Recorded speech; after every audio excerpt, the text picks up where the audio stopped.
Hello everybody, welcome to CPL Match of the Week. I should have some microphones kind of in a weird spot. There we go, it's a bit closer now.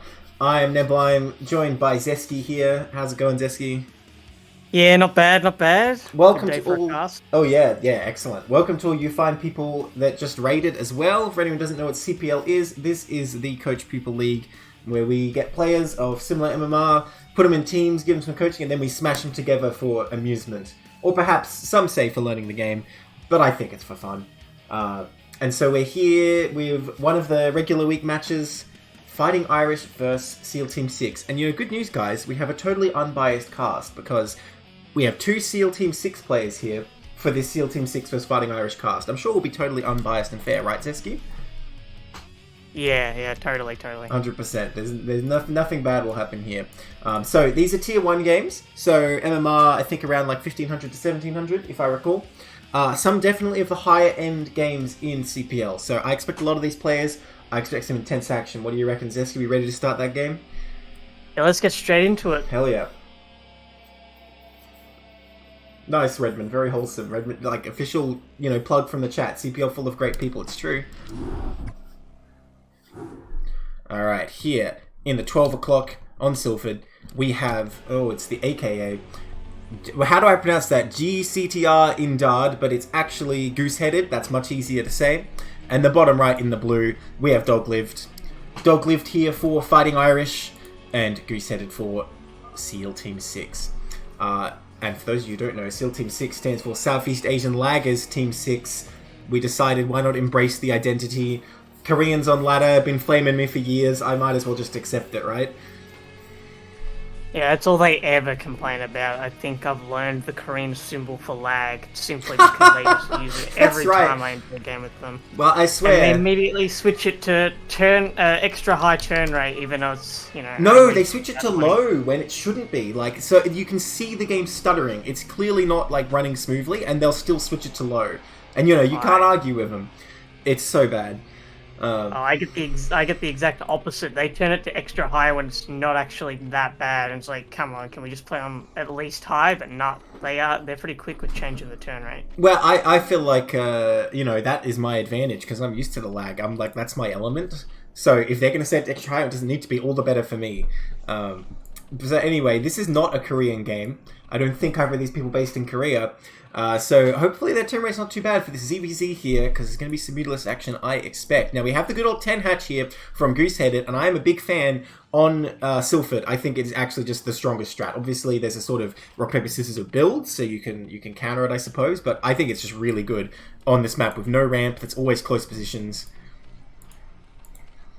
And it gives you a lot of options as well for what you want to do later on. The very quick gas.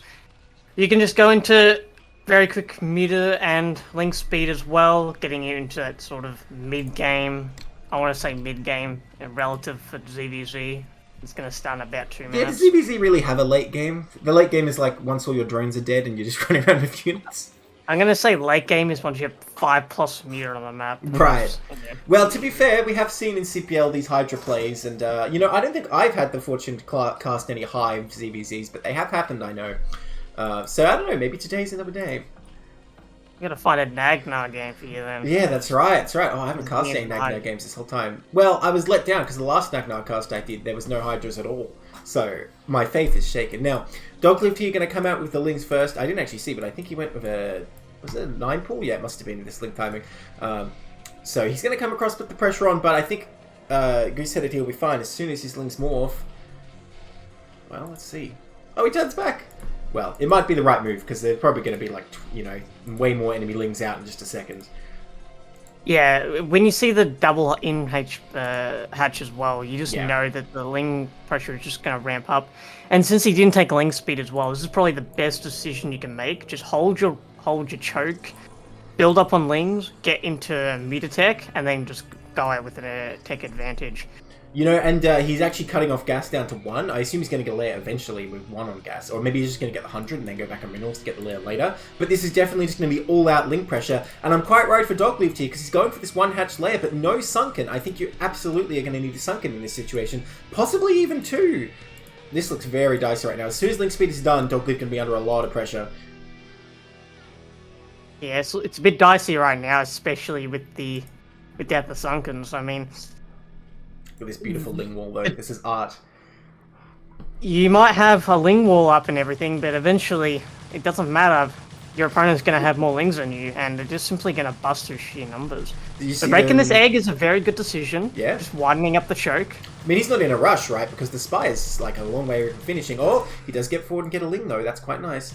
Got to be careful because you're going to ruin your formation. But the Spire is quite a ways away. It does give time for a Sunken. Oh, hang on. Doglived moving forward to engage. That's a surprising decision. But so far, it's a very efficient trade, I think, for Doglived. Oh my gosh, he's getting so much done. Yeah, I'm curious where the rest of Goosehead's Lings are, because he's got some traveling across the map, but he should have twice as many Lings by now. I've been watching the production tab, and he's been pumping out the Lings, so maybe they're just not at home and not quite rallied yet. But Doglived's Sunken is on the way now, so... Dude, these Lings he is on a bit of a timer now. Oh, he finally gets in a bit. Oh, a couple run right past, but there is a Sunken there, so they're not going to do anything.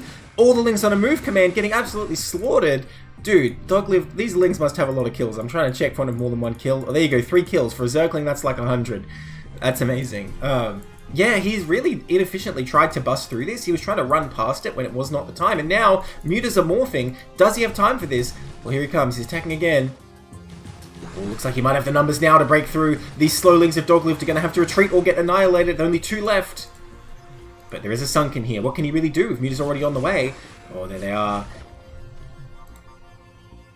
We did see an Evo Chamber go down on Goosehead's side, so perhaps... although no colony started, so perhaps he can try and get him. Yeah, he's going to go for the Spy, but I don't think he's going to get it. I guess this buys him some time, but at the sacrifice of all those Lings, I'm not sure about this. Yeah, he does have a Spore, but... well, it's not even a Spore it's still a colony. Yeah, it's a... battle drone.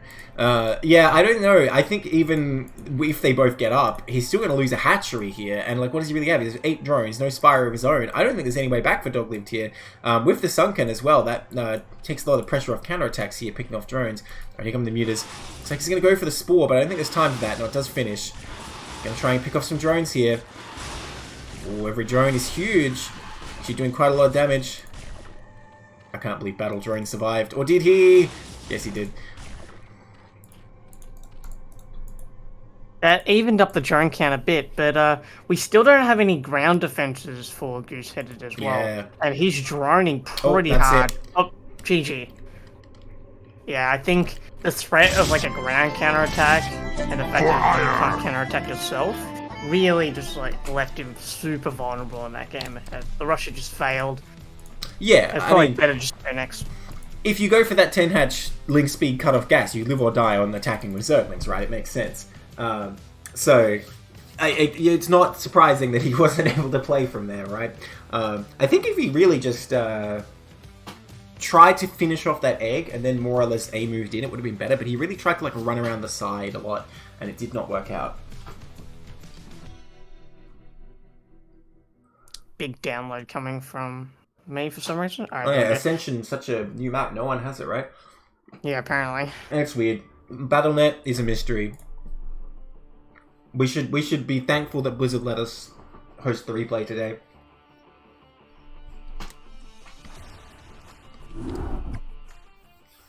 Alright, in the bottom left, in the red, we have Gooseheaded. And the bottom right in the white, we have Doglived. Currently up 1 game for the Fightin Aiurish. And Gooseheaded here, trying to fight back for Southeast Asian Lagers. Alright, we're here on Ascension. Which, you know, theoretically is just as good for 10 hatch as Silphid. Actually, I think the rush distance must be slightly longer. I'm not sure about that. Yeah, I'm fairly sure that the rush distance is longer on Ascension. Okay. Well, hopefully... even with the little choke. Right. Hopefully we see a diversity of strategies here. I'd be surprised if Goosehead went for the exact same thing. Unfortunately, Doglived's Overlord is going the correct direction first here. It's a really big advantage in ZVZ as well, actually. Getting your Overlord going towards the opponent's base first. You get so much more vision. And like that vision just allows you to make almost all the time the correct decision to really play out the game. And yeah, it really forces your opponent to hedge, I think. Yeah, and when you're already ahead on a game as well, this is just going to put so much more pressure on Gooseheaded, being that Overlord in his main. So it looks like Doglived happy with the 9 pool. He's just going straight for that again. Pretty flexible opening in ZVZ. Oh, and an overpool for Gooseheaded. So, you know, if you're counting every penny, Gooseheaded's going to be slightly ahead here, I guess, in economy. But, I mean, it evens out pretty well, I think. You know, ZVZ can come down to, like, you picked off one more Ling in an engagement. So I don't expect that's going to be decisive in this game. Yeah, I think even with like the 2 extra Lings Doglived will have, eventually Gooseheaded's third egg will hatch and it will just even up the fight. So Gooseheaded definitely in a good position at the start of this game. Rob, we're going to show the matches between each game. So after this game, you'll see the full lineup. And also, you're in the CPL Discord, right? The announcement has everything. Just please asking in chat what series comes to this one. We got a few interesting ones for sure.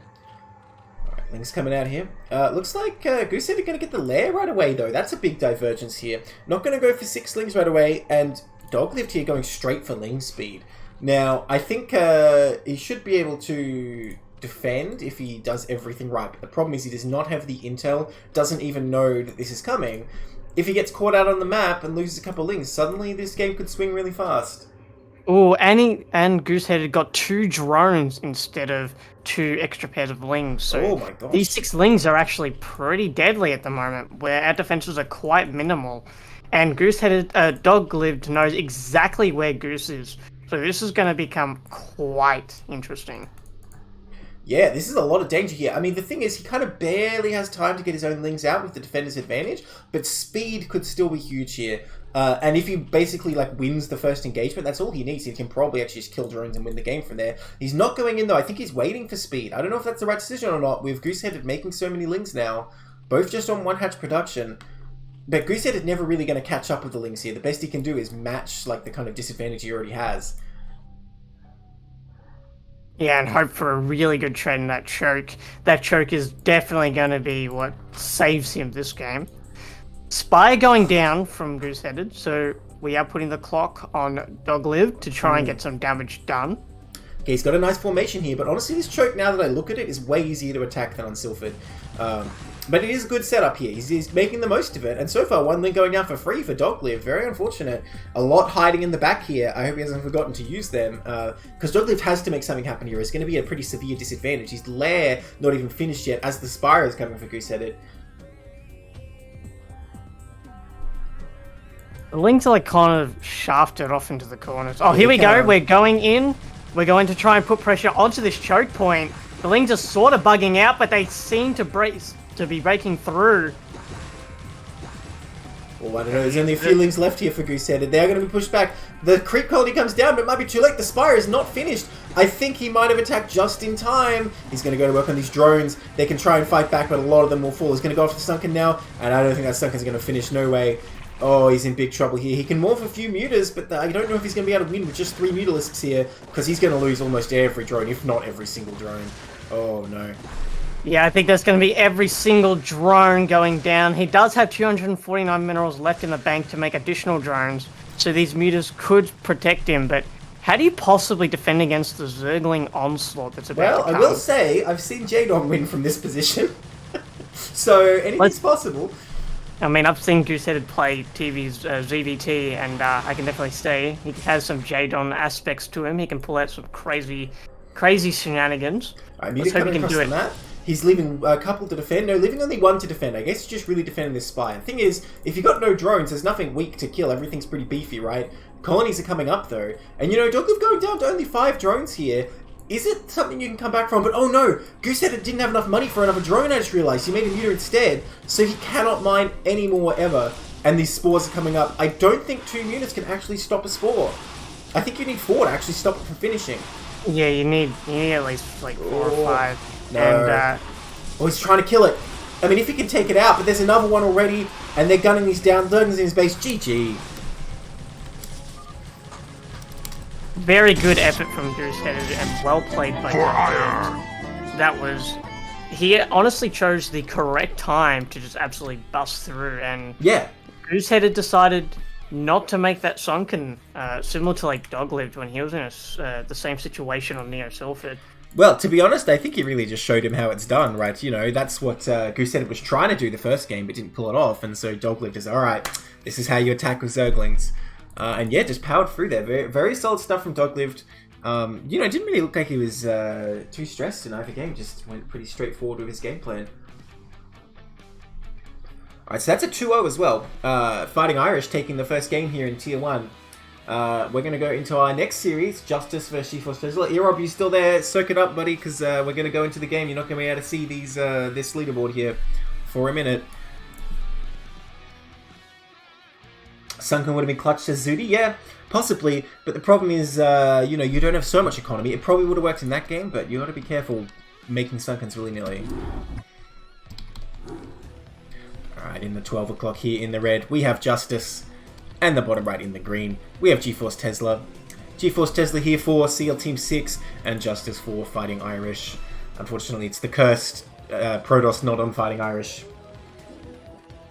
I think we're in for a good game here, Neb. These two players are pretty solid. I've seen them both play. Yeah, absolutely. Look, I think GeforceTesla, one of our better Tier 1s in our team there. And Justice, we only cast him a couple times, but his TVP in particular does look pretty good. And oh my god, look at his APM right now. Yeah, he's mashing that keyboard. He wants this win, man. That is an ASL player in the making. Yeah, that's right. He's preparing for it. You know, he's going to be in the qualifiers later. So what do you struggle with most? TVP on Neo Silphid? I mean, recalls are a big issue. But if I think about it, it's honestly the natural is the hardest thing to defend. Like if Protoss is coming hard to something earlier, the Silphid natural is not as defensible as some other maps. And it's not necessarily that you'll lose the game in that situation, it's more just you have to invest more in the defense, that might put you behind later, and you have to be more careful about a lot of things. Yeah, the flat map really makes it difficult, especially against very heavy early goons. And it's complicated by the fact that, you know, the minerals are sort of angled towards the outside on this map, so if you're trying to wall the bunker and stuff, it sort of has to be a bit more awkwardly placed. Yeah, it's definitely not fun dealing with early shenanigans. And I actually find harder to, once you get your natural online and you want to take your third and fourth base, the decisions feel very complicated. You can either take a very low geyser base on a fake high ground, it feels quite open, or like a mineral only, where also has like, you know, an extra route that the Protoss can attack from, and it's quite difficult to hold. Yeah, that is the thing. I do like taking the geyser base more, but that is that problem of it mining out so fast as well. So it's not a very nice choice to have to make. But if you can get past that phase, I think as long as there aren't like a bunch of carriers out, Terran is kind of basically won. If they can mine out those first 4 bases, it's very hard for Protoss to do anything after that. Because on this 3-player map, you only have one other main, and Terran only has to push there, and basically once they kind of deal with that base, they don't even have to take it out, they just have to sort of contain it, and kill the natural or whatever, and I think it's over. Yeah, the size of the map as well makes it quite easy to really get to the other main and just split the map and deal with the Protoss that way. Yeah. I 100% agree with that. Historically, we've seen a lot of 2-base pushes come out from Terran on this map in CPL, and I think, like you said, part of the factor of that is the size. And this fake high ground base actually really favors that a lot, because you can get in this narrow area, and God help Protoss if he built a Nexus there, because he's not keeping that alive against a 2-base push. Now, looks like a bunch of Marines coming out here. I wonder if Justice is thinking of doing an FD-style attack here, because he's already got 3 Marines making a 4th, or he's just trying to get that bunker up with a really strong defense. No, that base is not real high ground, champion. I mean, the cliff parts block you from walking, but it does not block vision, it does not have mischance, it is the fakest of high ground. If you rely on that for defense, it's not going to work out well. It's camouflage, that's why it's wearing all that green. Yeah, that's right. That's right. You know, when I was a kid first playing StarCraft, I'd look at this and be like, why can't my units walk up this? This is ridiculous. DC going down. I was going to say similar Nexus. Timing to the Nexus. If only Terran could build the Nexus as well, let it build itself. But yeah, I'm intrigued by this, like, Marines instead of bunker. No, it's Marines and bunker. Okay. I'm intrigued that he got the 4th Marine. I don't know if he's expecting like a really fast Dragoon time to come put pressure or what. That's interesting. Yeah, I wasn't 100% sure since he didn't see a Zealot either with his Scout, although he did lose the Scout quite early. He had already made that 4th Marine. I think that 4th Marine may have been a mistake. And he didn't cancel it. I'm not 100% sure. Maybe he was thinking about FD and then he scouted and decided not to. I don't know. It could just be hedging. I mean, having 4 Marines in the bunker is very nice if Dragoons are trying to dive in your tank. It's not really a major investment. Yeah. If there's a lot of Dragoons, yeah, I agree. Otherwise, if you're going Vulture, you really only need like the 3 Marines to really hold off that first Dragoon, and then hopefully the second Dragoon will just stay at home, or they're going to lose probes. Well, he is prepared, it looks like. I mean, he could actually run this past, and I don't see another Dragoon production. Oh, it just finished. Okay, that makes sense. So not going to try it, just poking and seeing what's up. And GeforceTesla actually looks like he's going to stay defensive here. What is this goon doing? I actually think that Vulture was to confirm range. Right. It's just finished as well, so... Dude, that's some pretty high-level stuff, being like, yes, I saw him shoot at that distance, he must have range. It's pretty full-on. Hopefully Justice picked that up, because that's definitely one use you can use with the Vulture. Now he's staying back, waiting for mines. Yeah, he's getting an armory instead of going for eBay, so... Okay. Wow, impressive. I mean, we were talking about Justice a minute ago, right? He's looking pretty solid right now. It'd be funny if he just comes into the chat right and it's like, nah, I was just trying to get the Vulture to his base. Had nothing to do with that Zesky. Like he says something like, oh, I don't know the map. I didn't know where my opponent's base was. Yeah. Oh my god, the 1 HP, kill it. Please get it. Okay. There we go, yeah. There are some Justice in the world. This goon just making like a dial-up noise right now, so obviously not interested in saving the probe. It's playing Hearthstone inside its little Yeah.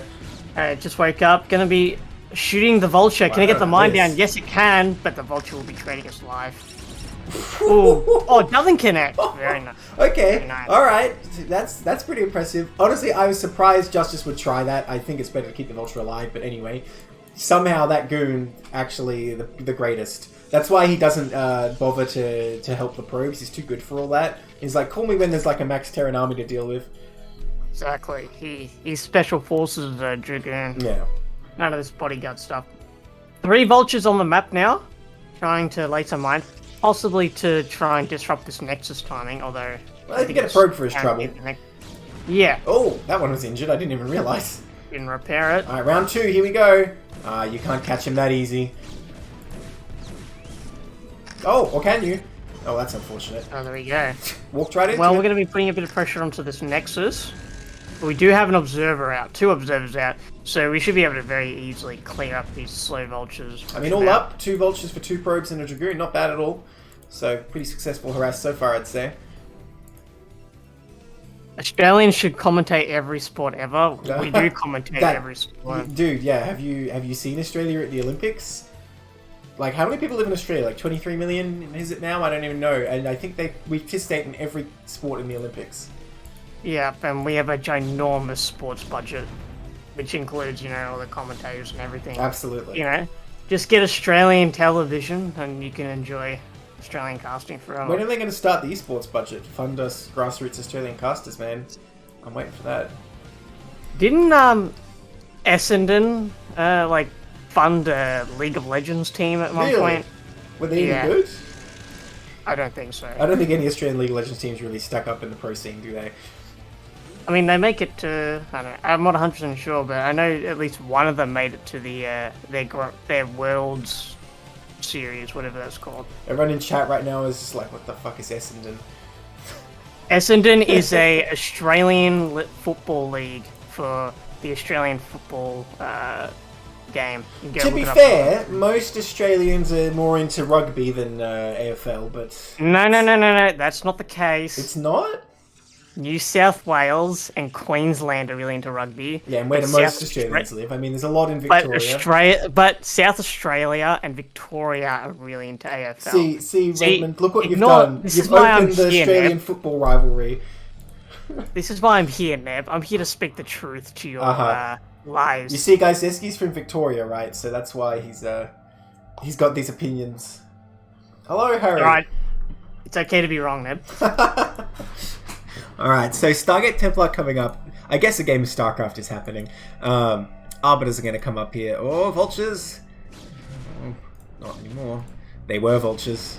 Oh, speed just kicks in. He just hit the afterburners. He's just like, all right. That was nitro, right? Yeah. Yes, there's a. Why is there a difference? Oh, I thought he was asking, is there a difference? And I was going to be like, what do you mean, is there a difference?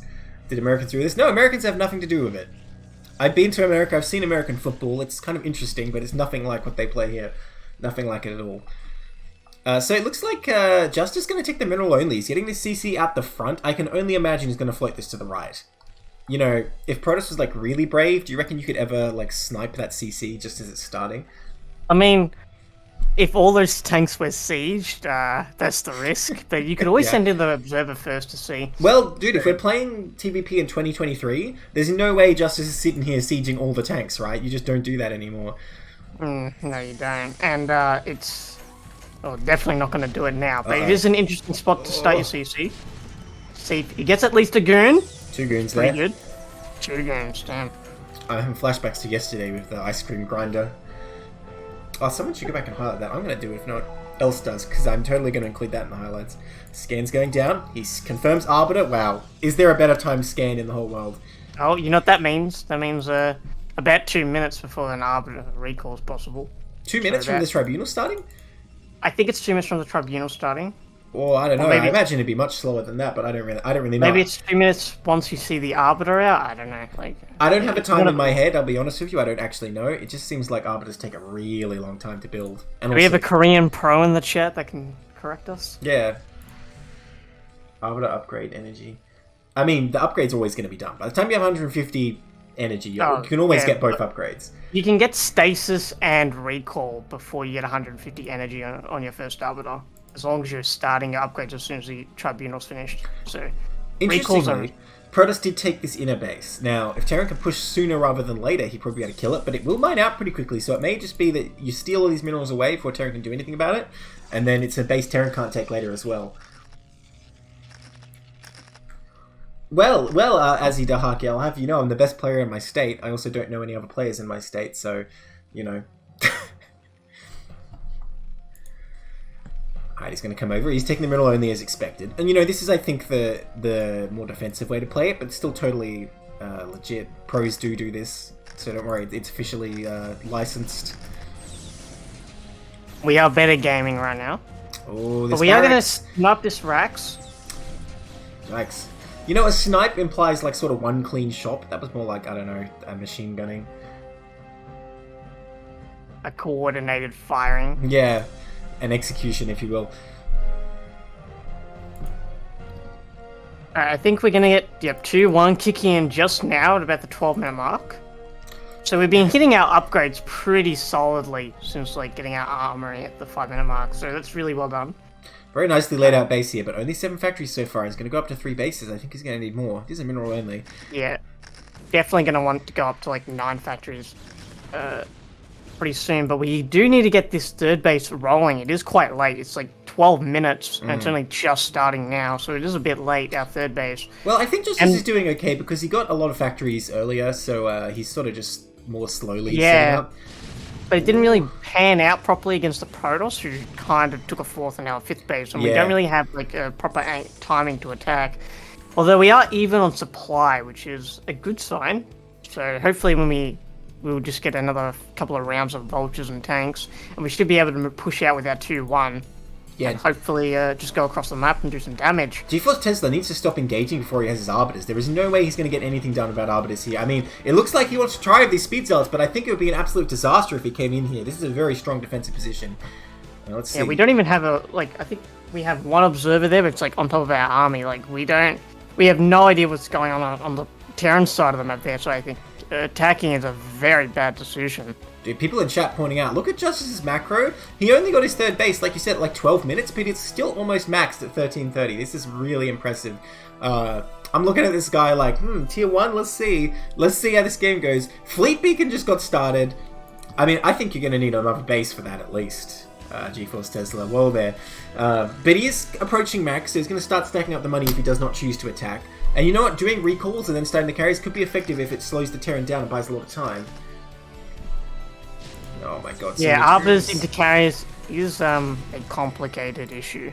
Okay, he's going over to that other main. Tesla's doing a good job of expanding so far, but you really, I think, need to get this other main going as well before you're going to do that kind of expensive stuff.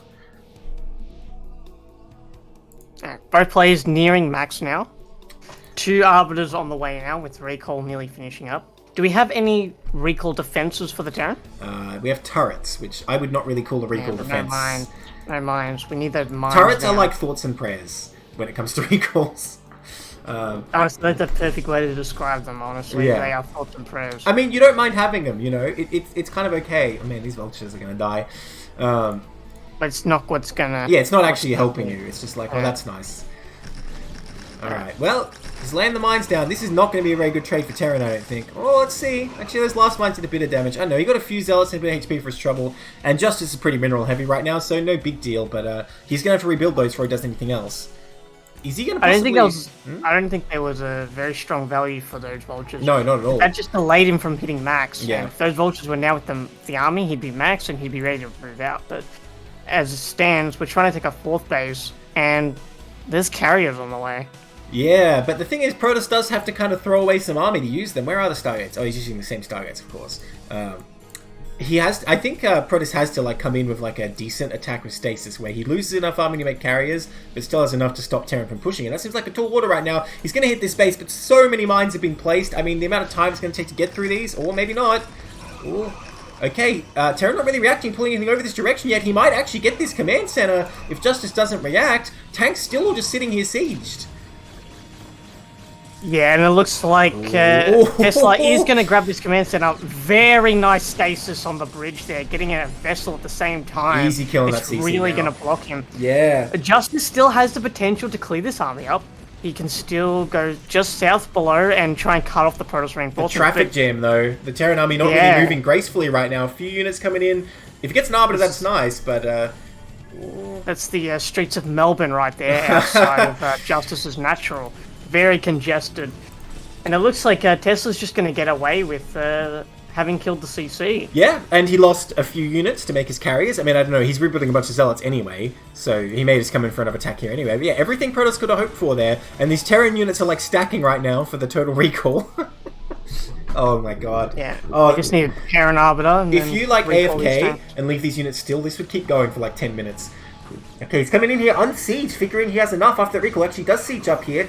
Oh, that's a huge stasis. But Protoss still compelled to retreat before the might of the Terran army, which I think is probably a good decision. +3 is finished as well. And at the same time, we've got +1 air weapons finishing up as well, so those carriers are going to start hitting pretty hard. Though we do have 3-2 for Justice, and armor upgrade. Usually you compare your armor upgrades to your air weapon upgrades to see how far ahead you are in upgrades for Protoss compared to your carriers. Well, but here we are with a big fight. We're moving at the Zealots as the Zealots are all attacking a E-Matrix tank. Only getting a few tanks there, but we're trading a lot of our army for the Terrans. I mean, this little counterattack is nice too, just buying more time, because that's all Protoss has to do. He doesn't actually have to deal with this army on the ground, he just has to get enough time for the carriers to be ready. And I don't think Justice has any idea what's happening here, because we don't see mass Goliath production.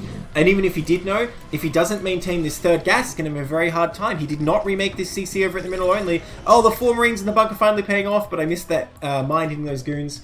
Honestly, I'd see an Arbiter dying over 4 goons any day. I mean, they have the, yes, very similar gas value, and that Arbiter gave a very big chase to that tank. Did you see it? No, I didn't. Clip it later. Tank's finally out of stasis, moving across the map now to try and deal with these carriers, but I don't know, there's 2 carriers out and 4 more on the way. How embarrassing.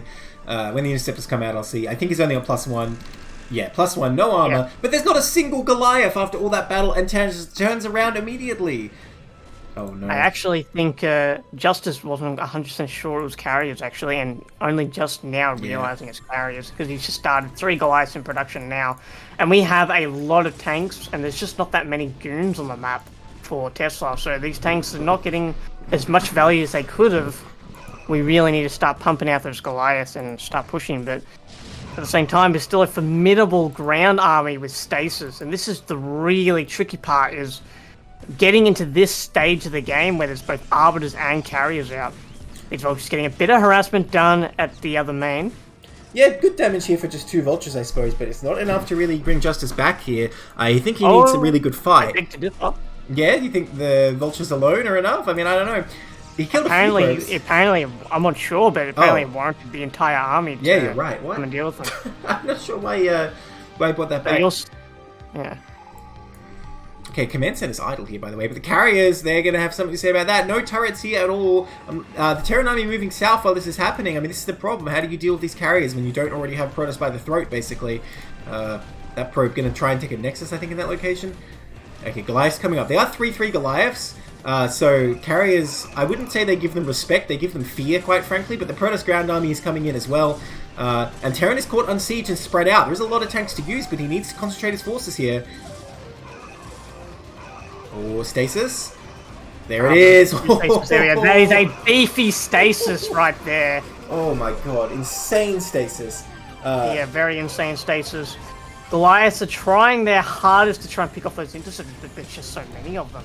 I mean, honestly, he's doing a decent job. The carriers really haven't done much in this fight, but they have forced the Goliaths to be made, so there's less ground army. The Protoss ground army did get cleaned up nonetheless, and I think Protoss kind of overstaying his welcome with these carriers. If he's not careful, he's going to lose every interceptor. These +3 Goliaths are actually decimating. Yeah, we really need to pull back those carriers a little while ago, and reinforce them with maybe High Templar or Zealots. Well, Protoss is very gas-starved here, so it's going to be Zealots for most of the day. Probes coming to attack. I assume this is just to relieve some supply, which is fair enough. But yeah, I don't know, these carriers, without support, the Goliaths won't be able to chase them down. This is very dangerous. Does get a vessel, though. I mean, how many interceptors does he even have right now? I'm not 100% sure, but it looks like he's about to get the carrier. No, just slips out at the nick of time. Maybe not. Maybe the change in direction will actually cost this carrier its life. Getting 1 carrier is pretty big at this point in the game. And our Goliath count is now steadily building as we try and clear out this other main. Ooh, almost gets another carrier there, which could be huge. But yeah, he's going to get that base 100%. I mean, some Zealots coming up, but the Zealots alone against 3-3 mech are really not going to do the job here. And you know, these 4 Goliaths are kind of almost enough to bully these carriers away, and they are going to get another carrier. No, he didn't target it. It's so low. Are you kidding me? Oh my god. And the other carriers jumped on top of it, so protected it, bodyguard style. Well, now he's going to take out these tanks. Now, Terran did re-establish the Mineral only, but he needs another base. He's looking for something else. The Goliaths coming back up. Wait, where'd all the Goliaths go? Weren't they way more than this? Oh, they're hanging around at the third. Yeah, our army's a bit all over the place for Justice. We need to just, like, take a deep breath and really organize everything before we start pushing. He didn't kill that Nexus. The Nexus is still alive. Oh my gosh, carriers. Oh, he gets that injured one. We're trying to get another one here. Very dangerous, these carriers. There's still hardly any interceptors. Look at that. It's like 1 carrier's worth of interceptors. Okay, there is a few more, but it's really not enough. Although, Justice Micro are not the best here. The tanks don't really need to be involved in this whole affair. They could just leave. And now he's flying in the main. Now, typically you don't really get that much mileage with this as Protoss, but it's very hard to get all the way around here on Silphid. But the rally's like here, and I think like this is almost enough Goliaths to deal with these carriers already. Yeah, I really think so, and I think this is actually working against Tesla right now because the Terran army is now pushing into Protoss bases, although it looks like he's pushing into a fully mined out base, which isn't ideal. Yeah. But he is attacking the rally point here, which will definitely, well, I shouldn't say definitely, hopefully gets a couple of carrier picks at the same time. Again, it's only pure Zealots, and like this army can sort of handle this. Well, there's a lot of Zealots though, actually. Oh. A lot of Zealots, and he does have carrier back, 3 carriers to back up. Yeah. So maybe he might be able to clear this Terran army. If he can take out the Goliaths. But no, yeah, I mean, you can see that Zealot's a strong unit, definitely an important piece of the puzzle, but on their own, they can't really deal with an army with full upgrades like this. And I mean, what has Protoss really accomplished here? He's killed some turrets and traded for some Goliaths. He hasn't actually hit any critical infrastructure whatsoever. And while that's happening, the Terran's just pushing right in here, getting so much value, getting these Zealots as they rally out. Oh my god, he's going to lose carrier as well. Oh, okay, that one's low, but it looks like it's going to get out, if barely. Now, if he gets this command center, that's another story. Yeah, I think targeting the command center is really powerful here, especially since Terran's mined on 2 bases. But the Terran is punishing our main now. That's where all our gateways are. If we no longer have gateway production, then we only have carriers on the map. And that means the Terran doesn't even need to make tanks. He can just simply make Goliaths for the rest of the time. Yeah, and that's, I mean, it seems like that's what he's been doing at home anyway so far. Once again, these tanks on siege, just to gun down these Zealots. And there's just no gas for GeforceTesla. He hasn't taken this gas. He's not mining from this gas. And he's really suffering for it. Now, this command center did get taken out. He's got a spare just sitting right there, luckily. And 2 carriers, I don't think are really going to be able to finish that off. Some carriers must have died when we weren't looking, because he's down to very few now. And yeah, again, this is just enough Goliaths to deal with this, no problem. Yeah, if they focused on those carriers, they can definitely just step forwards. Yeah, there we go. It's going to pick up those 2 carriers. And now he's left with no counterattack potential at all. Maybe those gateways in the second main can come online and produce themselves to counterattack. Gateways, you say? Wrong kind of gate. It's wrong Stargates. Gate. Okay, it's a gateway. We do not have the gas to really make any more carriers, though. So. Yeah. Well, he's run out of money completely here. This mineral only's mined out. He has this base, but this other main is looking very dicey right now. Goliath stepping up to finally kill that Nexus he tickled before. But looks like he's forced to pull back from the main here. I think the number of Goliaths is getting too low. Reinforcements are able to come across, though. Yeah, the income for both players is getting pretty low, but especially for a Terran, who's...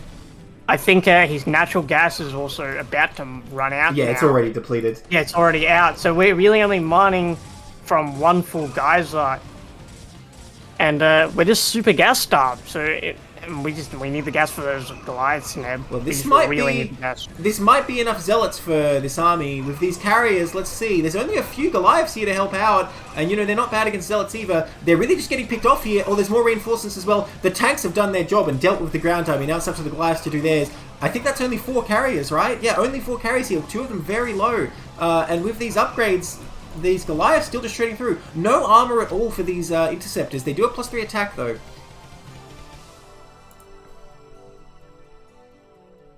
Both players are just absolutely trying to scramble in this game as they're both really starved for resources. And it looks like this is going to be one of the last few groups of Zealots coming out across the map. If you can get these tanks, then it'll just be Zealot carrier against Goliaths. I mean, it still sounds pretty good for the Goliaths, to be honest. Yeah, the Goliaths can... But if the Goliaths are targeting Zealots, they're not targeting carriers. True. So Goliaths are not good if they're only targeting... If they have to target 2 different types of enemies. They're much better if they're synchronized either on air or ground. Terran pulls back, leaves this mineral only exposed. If he loses this base, I don't know what he's going to do here. Well, he does have a lot of minerals in the bank, I suppose.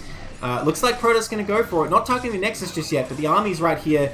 I don't think Protoss can really pull this off. I think he actually needs to pull back. Yeah, I think this is an overextension. These carriers are out of position. There's Goliaths coming down from the bottom as well. They might cut off these carriers and box them in. And if he does, there are only 4 carriers left on the map. These are it. If he loses these, then Terran will be in a much more favorable position. He can start absolutely pumping out vultures and start laying mines everywhere. But it looks like he does manage to just get out. The Goliath sort of glitching on the river there, which is a bit unfortunate for Terran.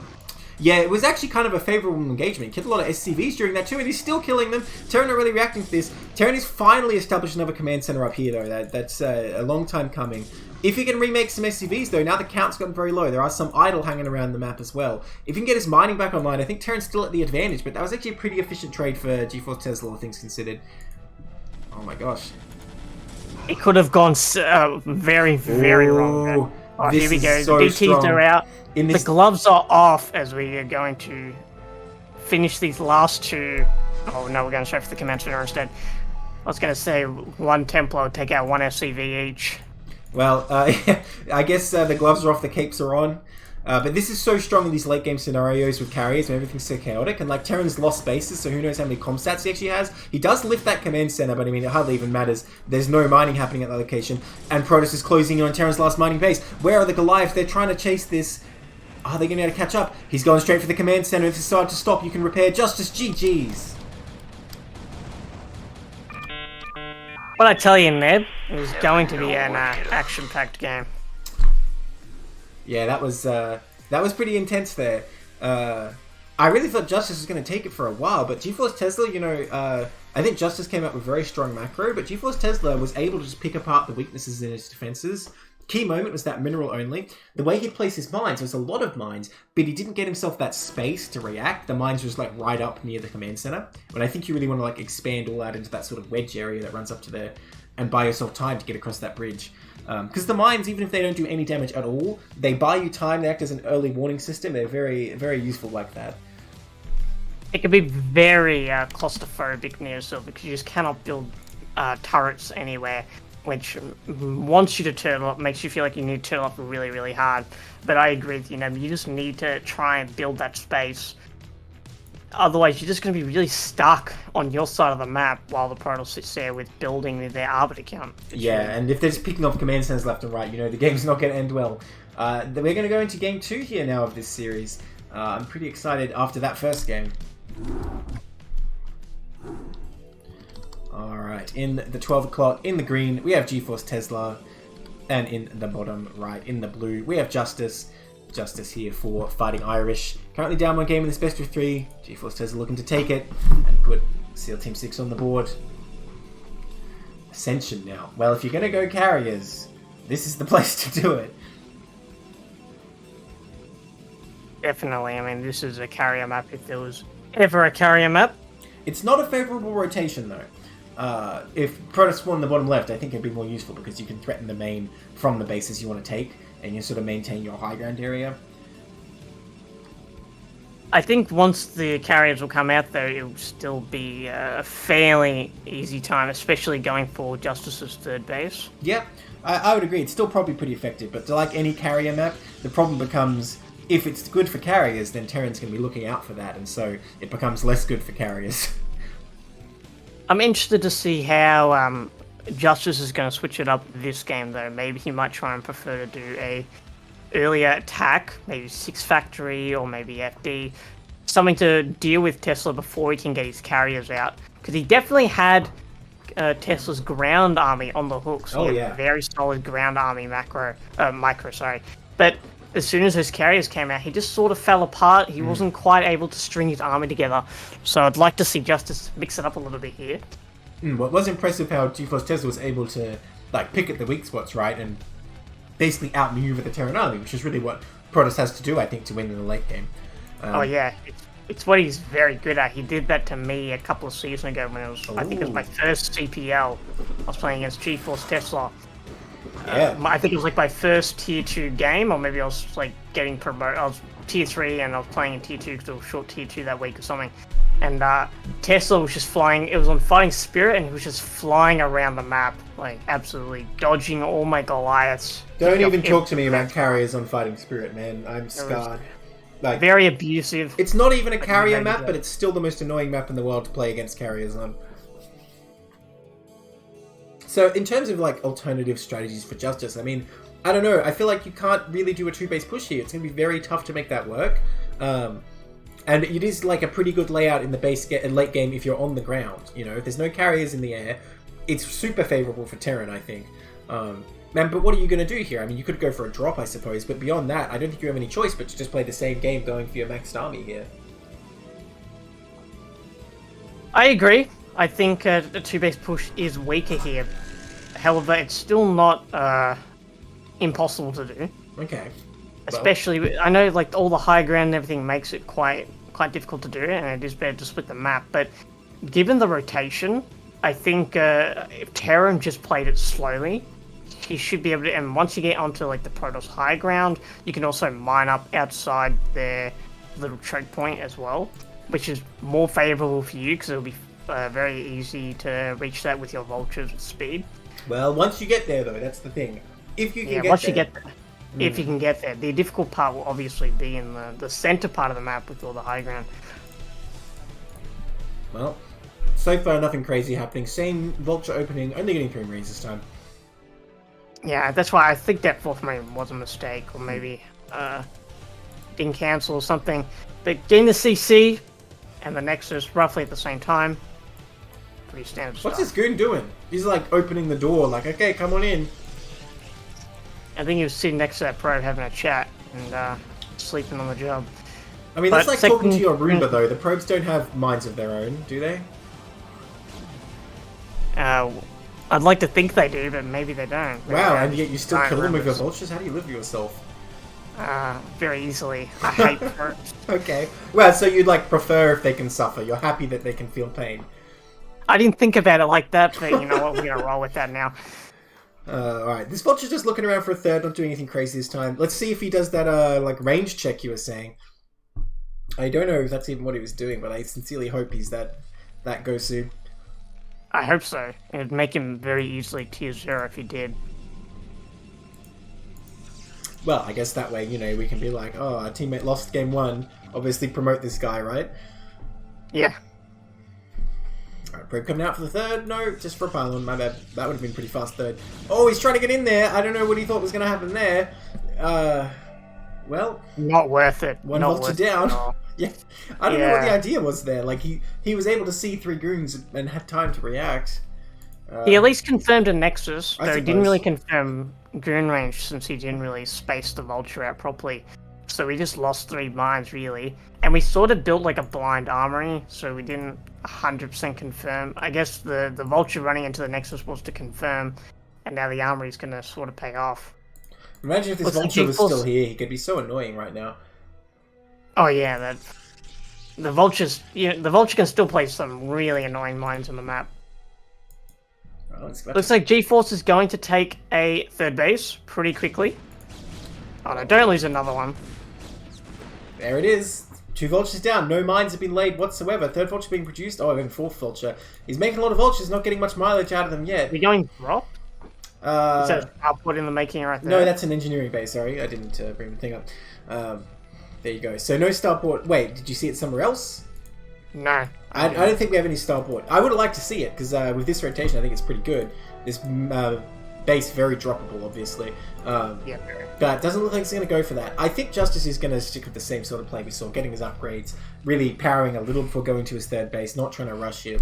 And, maybe he can pull it off on this map. He was certainly close to winning on Sylphin. It was very close. I only thought he was getting a starport because it was making a lot of vultures. Usually. Oh, yeah, well... Up at like 2 or 3 and then you want to resume the tank. Maybe the logic is, I lost my vultures, I need to make some more. Yeah, but that's going to cost him at least a tank, so a little bit unfortunate, but I guess getting those mines out is something he doesn't want to lose. Well, I don't know what happened here, but Terran is way up on workers right now. 6 workers ahead, pretty significant. When, like normally in TVP, his command center wasn't quite as fast as the Nexus. So they were actually the same time, like they came were they? basically a second apart. Well, even so, Terran should be equal, right? Instead of like 8 ahead now. Sorry, 7 ahead. Yeah, definitely a slipper from Tesla's side. Definitely. Yeah, and Justice is powering ahead with his macro, which did seem pretty flawless in the early game stages last game as well. So this is one way to get an advantage, even if you're not really doing anything strategically. Temple Archive's coming up way faster this game though. I don't know if we're going to see a Stargate here, or we're going to see that Storm Drop style.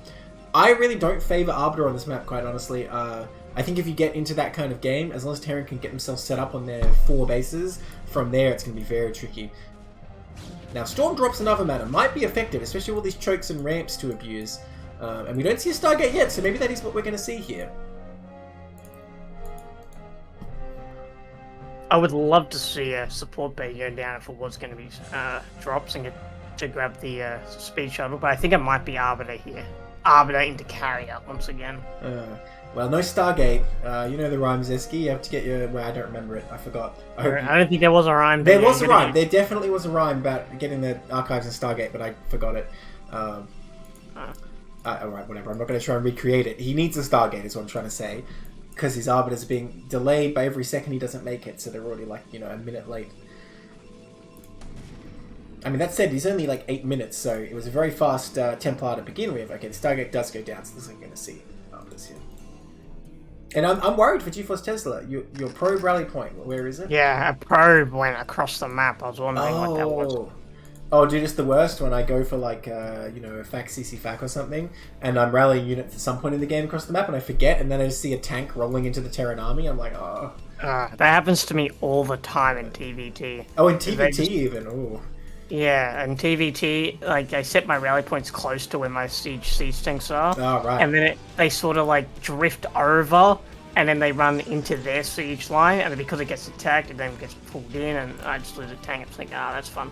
Well, I don't really want to get into the TVT breakdown right now, but I think you really should never rally to your army in TVT, but, it'd be a long conversation. It's very situational. Anyway, There's definitely don't do it every game. Tribunal going down.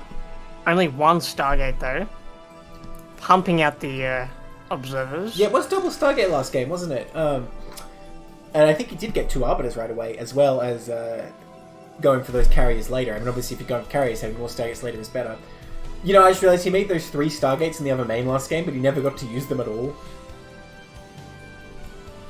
Yeah, not at all. Like, I thought they were gateways, because that would make sense with the amount of minerals he had. But okay, Goons can still get out there, right? Yeah, that looks pretty solid. Okay. We're not going to see safe. The Dragoon Maze like yesterday. Oh, Vultures. So many Vultures have died for free this game, man. But Justice still way up on supply with a mineral bank.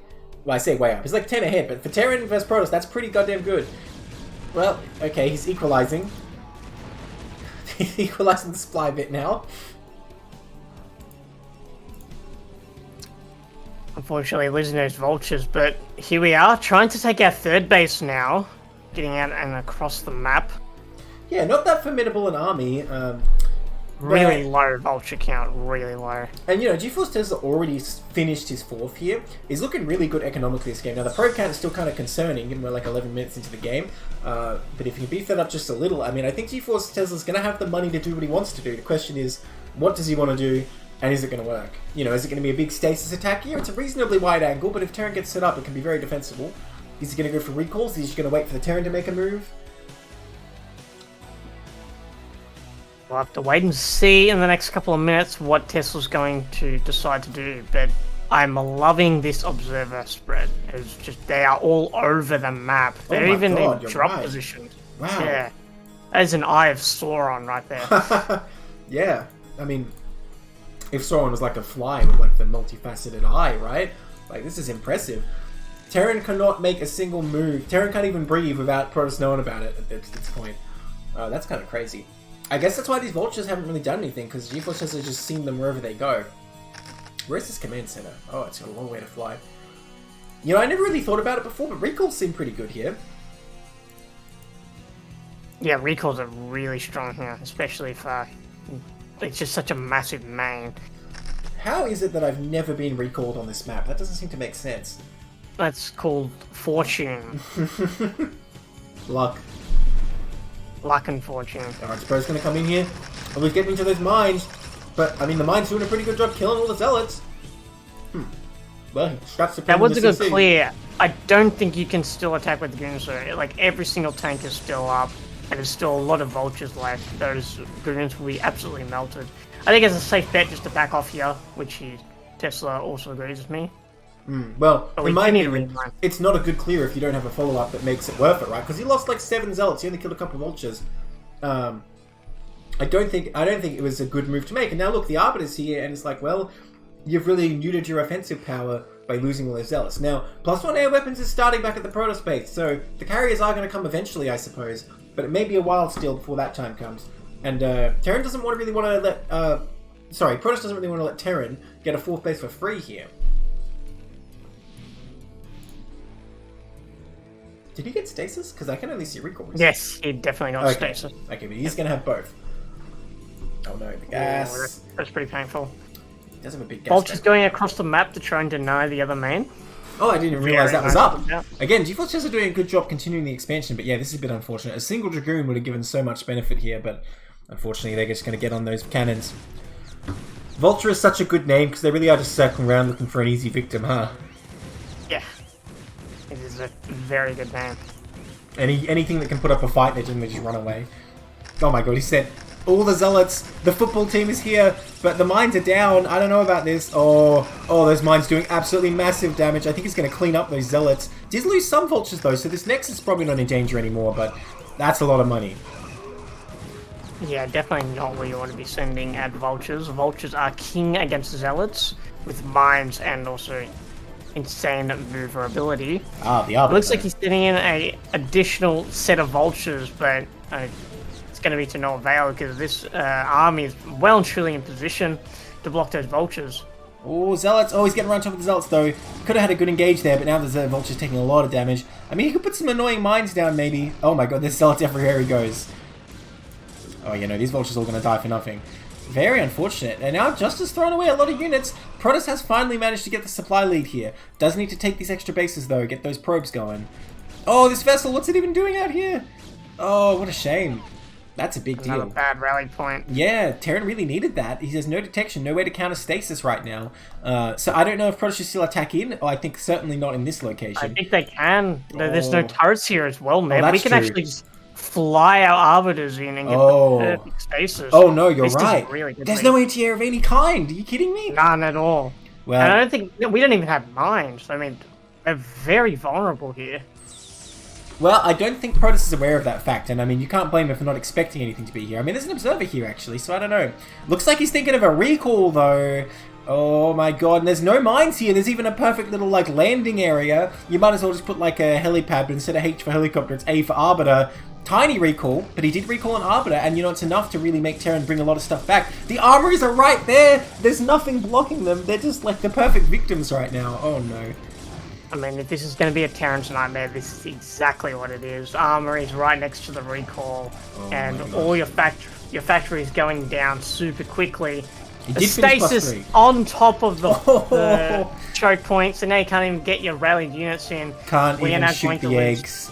GG, just is like, alright, that's that. I think that's actually a game-ending move, that stasis, so very nicely done. Never know what hit him. Yeah, I mean, I think it was over. Actually, you're right. I mean, what was Terran gonna do? He just watched sadly as his base gets destroyed. That was brutal. He recalled so little as well. That was like 12 units. This surgical strike. That was like the, what is it? The 5-finger exploding heart technique, whatever it's called. I don't even remember. So that's a 2-0 for GeforceTesla there. Very convincing.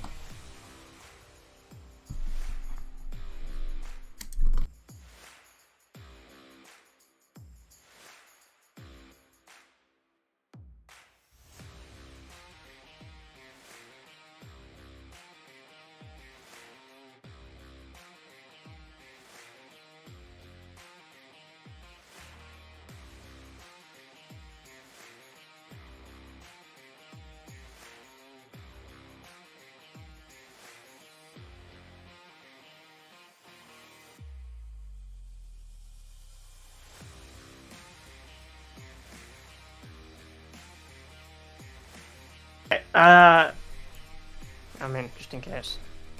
Yep, alright. Let's jump into that next one.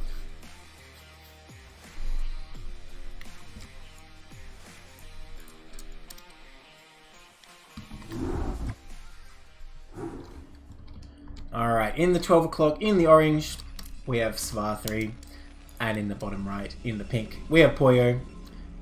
Here on Silphid again for another game 1. We have Poyo here for Fightin Aiurish, and S.E.A.L for SEAL Team 6. And another TVP on Silphid, man. What's changed? Everything's the same. Damn, he died in one recall, lol. Yeah, I mean, it was a good recall. Yeah. It was a good recall, man. It was especially recalling the second arbiter to block the ram. It was just too much pressure. Yeah, you know, it's always pretty deadly when they recall a second arbiter, but I mean, okay, that's the one thing turrets are there for. You have to make sure any arbiters get picked off immediately after the recall goes down. And there weren't mines, there was only like one turret. Which, you know, if turrets are thoughts and prayers, one turret is just like putting a like on their Facebook post. Doesn't do anything. That's honestly a very perfect analogy. Mm-hmm. Now, we didn't get to see the carriers on extension. I wonder if Poyo's the kind of player who wants to go for carries as well here. Now, I assume he plays all races. All the CPL web app tells me is he picks weekly, so maybe there's just 2 races he bounces between. But I think most people who do this actually play all of them. So we see, like, if you know, if he has that subtle PvT knowledge as not being a Protoss main.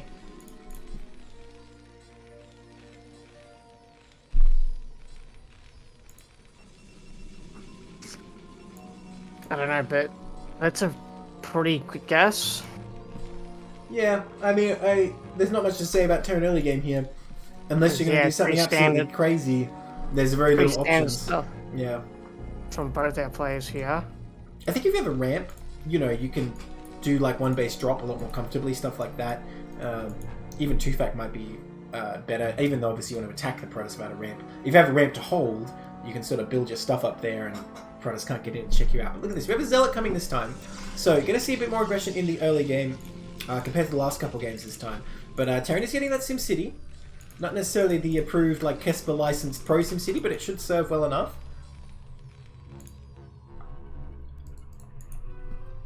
Zealot definitely good. I wonder if it's going to be Zealot Corgoon, actually, because that's quite a nasty combo on Silver. Yeah, absolutely. With this lack of ramp, right? It's very hard. What you've got to do is... And the rush distance as well. Yeah. It's tough for Terran because what you've got to do is you've got to push out and build the bunker even while the Zealot's still messing with you, basically. I think it's the best way to do it. You can try and just like make Marines and hold and try and get a tank out or whatever, but I don't think that's the way to go. Here he comes. Probe and Zealot going to be working together here. Stomping its way over to the Terran base, getting over to find this one Marine on his own. Oh no. Gonna get picked off if he's not careful. Oh, he was turned, his back turned! He wasn't even facing him! Run away! Okay, takes another hit. Good start here for Protoss already. More Marines being produced. And I think Terran's going to need a third depot. Yeah. We're gonna need to pull a couple more SCVs to deal with this. It's getting quite out of hand. Going for the SCV, building the factory. Always a very good solid pick. Ooh, that Marine needs to get through the SimCity. Oh, he runs around the other side. Oh, that's sort of a move. There you go. Takes out the probe at least. Oh, Marine. Okay, the factory does finish at a reasonable time, actually, all things considered. And the Zealot getting a bit injured. Oh, he's going to go in for the kill, though. Is he going to get it? He gets one. Oh, my God.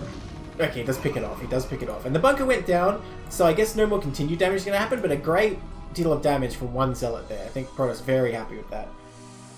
Yeah, I think we may have built the bunker a little bit prematurely, though, because there was no Dragoon follow-up. In fact, we got a Nexus instead, so our Nexus timing is much faster than our CCs. You know what, Terran's saying, screw this, I'm not playing a game from here, I'm just making 2 factories, you're gonna die, you'll pay for your crimes. He's going straight in here. That's definitely one way to play it. Just go straight into 2 factory and just start pumping out those tanks. But this is the unfortunate thing. I mean, Protoss going into the very standard, very pedestrian 2-gate robo. I assume it's going to be a robo here. Which I think is perfect against this, because by the time the late 2-fact kicks in, the 2 gates will be up and observers will be ready. Now, Terran's still going to have some units to attack with. There's going to be a fight. It's going to come down to micro, but I think Protoss generally going to have the advantage. Wait, when did this Vulture get in, and how? What? Okay. Yeah, that Vulture definitely warped in, face to the wall, and he's going to get a couple of probes. Oh my gosh. Maybe micro might be able to get another one. There you go. There we go, another one. Oh, nice block. Very nice. That very probe like tackled him. Wow, that was impressive. But yeah, every probe's going to hurt here when Protoss is, whether he knows it or not, has to prepare for this attack that's coming up. First tank's on the way. Only 2 units here, 2 more coming up. Oh, he's going to make a command center anyway? Or are these just getting ready to attack? No, he's going to make a command center. No, I know you're going to do it. There you go. I knew he was going to do it. Alright, well, he's not going to be able to produce double, but he's just getting a second machine shot right away, so I guess that gives him some time. Can you go into double tank here and then just kind of attack with like 6 tanks or whatever? Ooh. I mean, I've never seen a build quite like this, so I'm not quite sure what SPA's up to here. The second factory did indicate there was going to be an early push, but now we're getting a CC. I'm not 100% sure here. Maybe he changed his mind when he saw it was 2 gates. Maybe he was hoping that Poyo would be really greedy and try and take a third. But this is going to put us in a really bad spot now, because now it's almost like we're playing against a Nexus first. That's how fast the Nexus timing is compared to our CC. Well, the way I look at it, he's doing fac CC fac, but instead it's fac CC. So he's going to do that style of push, I think, where he's going to come out with like 5 or 6 tanks, and Protoss going to have to deal with it. But Protoss definitely will be a bit more ahead than they normally would. Now look at this, he's going for a third base here though, and group production is being cut. If Protoss isn't careful, he could be caught unawares here. There it goes. I mean, I don't know. I think there's potential. I think there's potential. Do you reckon? I'm not hopeful, man. Oh, well, I'm Zesky, very not hopeful. Your lack of faith is disturbing. I think he can do something here. He just needs one good engagement to get the ball rolling, I guess. But that's always probably going to be a tall order. I don't know. Protoss, I don't think has any idea what's happening here. Let's see. He's unloaded. He's ready. He's keen. He needs to lift that barracks. He is about to go. Siege mode is about to finish. Speed just starting. Pushing out against these Dragoons now. Getting a couple of hits on these Dragoons, which every hit is very, very precious for these Dragoons. Ooh. One Dragoon going down, in fact. And we're going to be trying to dive on top of these tanks. We managed to get one tank, but nearly the second one as well. But we're treating all our Dragoons that was a great mine placement. Excellent mine hit. Wow, so he only lost one tank and I guess all his Marines, and he took out all the goons there. What does Protoss have? We're building the wrong sort of gate as well, Neblime. We're getting a star gate. No! Always the wrong gates. Uh-oh. Okay, these goons coming up here. He didn't repair that tank, which strikes me as very ballsy, but he's getting in here. Mines continue to push these goons back. Oh my gosh.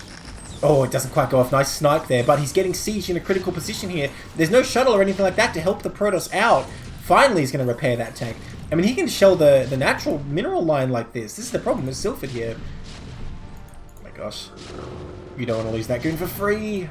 Yeah, 3 siege tanks in an arc is pretty deadly against... No, the pros! Don't cluster them! Oh, no! Oh, no. Oh, and the mine's going down too. Even if he had cleared this, he would have lost so many pros. Wouldn't even been worth it. And I think Terran's going to take this. GG. Well, he proved me wrong. Never know what hit him. Yeah, I guess he did. Well, he proved me wrong, Neb. Yeah, the thing is, he had a command center behind that too, so even if he'd been busted, as long as he'd sort of killed all those probes, I think he was still doing fine, so... Yeah, once he killed those the probes of that natural, he was in an advantageous position, and even more since he had like a really strong contain on the Protoss, so... Yeah. That Stargate, the Protoss just got the Stargate when he just really needed something else. Stargate and Third Nexus really is what sunk him there, because he did actually cut Dragoon production for a minute there. Alright, in the bottom left here, in the orange, we have S.E.A.L, and in the bottom right, in the pink, we have Poyo. S.E.A.L currently up 1 game for S.E.A.L Team 6. Poyo fighting for, well, the Fightin Aiurish. You know what's funny? When that game started, I was like, oh, the game's starting, I have to make an SCV, and I was trying to like select my command center and do that.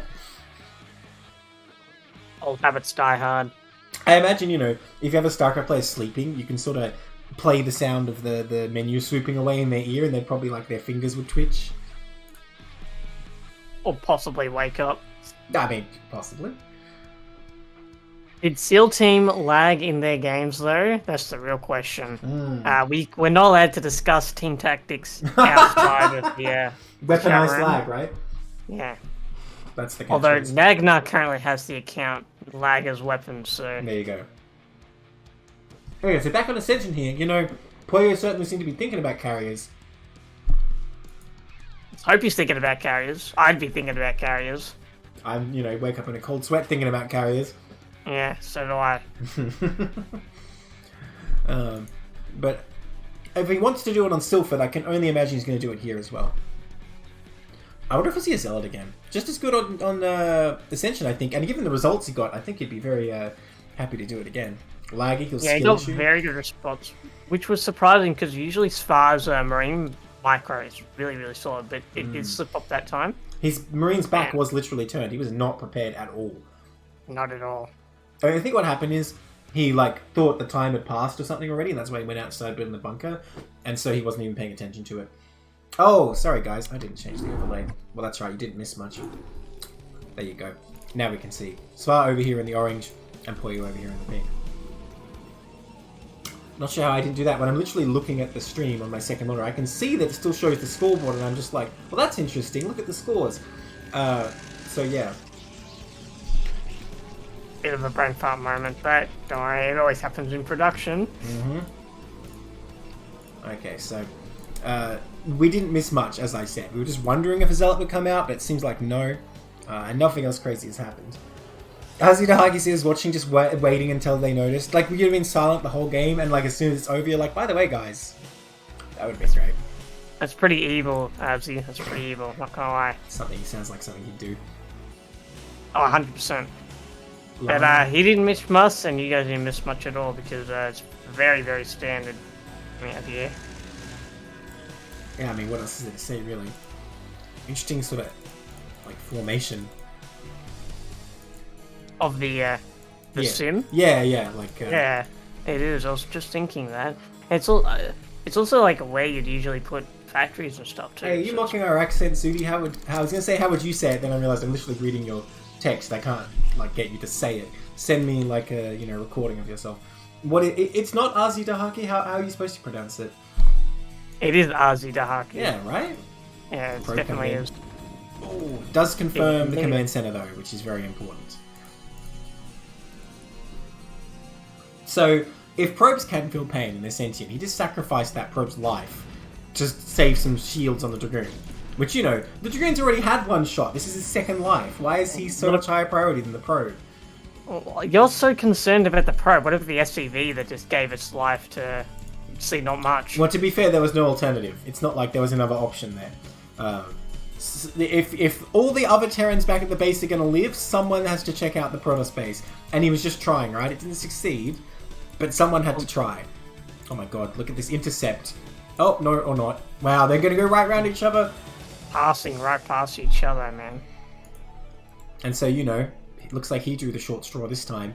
And he's like, can't I just peek over the cliff? Look, I can see the Protoss base from here. But no, he's being ordered to go in. You've got jetpacks on your machine, but they can't quite go over the cliffs there. Later, they figured that out and they invented Reapers, but it's not yet. Looks like another aggressive play. Wait, I didn't even realize this was gasless. I didn't even notice. No, he got gas. Oh, why is this? He just got the CC before he got the factory. Oh, right, okay. That's unusual. Yeah, it's something we've seen before, where you sort of prepare to adapt to if Protoss is going for that gasless style themselves. But yeah, everything getting pretty well in order, but he's getting 2 factories right away again. Is there going to be an attack, I wonder? I think there will. The second shop definitely signifies some sort of push. Seeing as we saw the 4th tank push just before work quite well when it was off time, a well-timed 2 factory push could do quite a bit of damage. Yeah, so it's going to be hard on Ascension though. If Protoss gets in position, either you deal with a ramp or you deal with a choke, and neither's a fun time. We'll see how he wants to do it. But Protoss does look like they're going to take a third pretty fast again. The probe's already in position, so that may work in Terran's favor here. Only single gate Goon production right now. I don't see a Robo anywhere. So with Vultures accompanying, it could be devastating. Alright, Tank needs to push this back. Terran needs every mineral they can get though if they're going to prepare for this push, so they need to really bully these Goons away. I guess it's strange to talk about 1 tank bullying 3 Goons, but that's what needs to happen here. I think he might be waiting for siege mode B. We're losing quite a few minerals repairing this bunker. eBay coming up for Terran. Doesn't signify there's going to be a push. eBay usually means that they want to stay home and make turrets. Yeah, though you can build turrets with the push, depending. But I think you're right. It really doesn't seem like he wants to push. I imagine if he wanted to push, you'd really want to get any pot shots at the Dragoons you can as well. Yeah, siege mode plus turrets usually means that they're just going to stay home. Which it could be, we don't see an armory at all. So that's quite interesting. Right. Well, that was we were thinking he was going to push with this fast double factory, right? Oh, that's the armory right there. No, it's not. That's the armory right there. So he is starting it now. So I guess he has been persuaded to play a long game. I don't know if it's anything he scouted or what was happening there. Maybe that was the plan all along, and he just got the 2 factories right away for. Well, I don't know. I think it still will be a push. Double shop usually indicates that you're going to keep pumping that tanks and then get to 6 factories and sort of play it out like that. Oh, I think he wasn't able to scout at all, so he just has to hedge and prepare for Reaver here, I think is what's happening. Because he's getting the turret ring, see? Yeah, he's definitely being very cautious. Which will play into the Protoss' hands, since, he will be able to get his, 530 Nexus up, which is quite early, and Observers coming up now, with his 4th gateway. Yeah, I wonder if he deliberately came all the way over here to avoid Terran scanning this location and seeing the 3rd, or maybe if Terran put a vulture there later or whatever, he's not going to actually know. And look, he even gets a cannon pretty fast too. I think just preparing for any vulture harass here. So, I mean, this is pretty well thought out by Poyo. If you're going to be greedy, I think he's doing it pretty well. Aurelian, this was a ladder map. I don't remember if it's still in. Is it still in? No, it's not. It got removed last season. Oh, the season before, sorry, because we got a repeat of the ladder maps. That's right, yeah. That's right. What do you mean? I mean, Blizzard's great new update, where they stopped the game from working for a bit. True, and also the update where they delayed the S.E.A.L. Yeah, right? Not going great over there, but luckily CPL has more than one person working on it. So. That's right. CPL officially a bigger organization than Blizzard's Brood War team. What's he? Oh, the eggs. For a second I was like, what the hell is he shooting at? You know, I never remember to kill the eggs on any map, and every time it happens in a cast, I'm just like, oh yeah, I should probably do that, huh? Then you'll forget next game anyway. Yeah, I will. You're right. You're so busy doing so many other things, and that's just like a very low priority one. But it does make it easy to get units out. So does that mean when I see him on a cast, I should be like, okay, he's doing this, but is he making SCVs or whatever? Dude, the 1 HP Observer, the classic. I thought it was going to fly to that second turret, but it just narrowly stops. I imagine the Protoss, in their infinite wisdom, built it just so it can take that many turret hits and have 1 HP. You know, they could have made the armor a bit thicker, but that would have slowed it down. It's all planned. And then the Zerg showed up, and they're like, didn't really design this unit that well, did we? Since, you know, the Hydra just absolutely destroy it from the sky. Right, he's scanning that third. Dude, if you scan that, and you're like, oh my god, 9 minutes, he doesn't have a third, what is he doing? He immediately scans the main. He sees a Stargate. Now, if you only see the Stargate's not blinking or anything, you might wonder, is there Templar tech in some corner or something? Like, Terran must be pretty thrown off right now, and I like it for Protoss. I think Protoss has a pretty interesting way of playing this, where Terran's not really going to know what's going on. Yeah, he's a little bit clueless, and he hasn't been able to get vultures onto the map as well, so he's really playing blind. Is this a push coming out from far?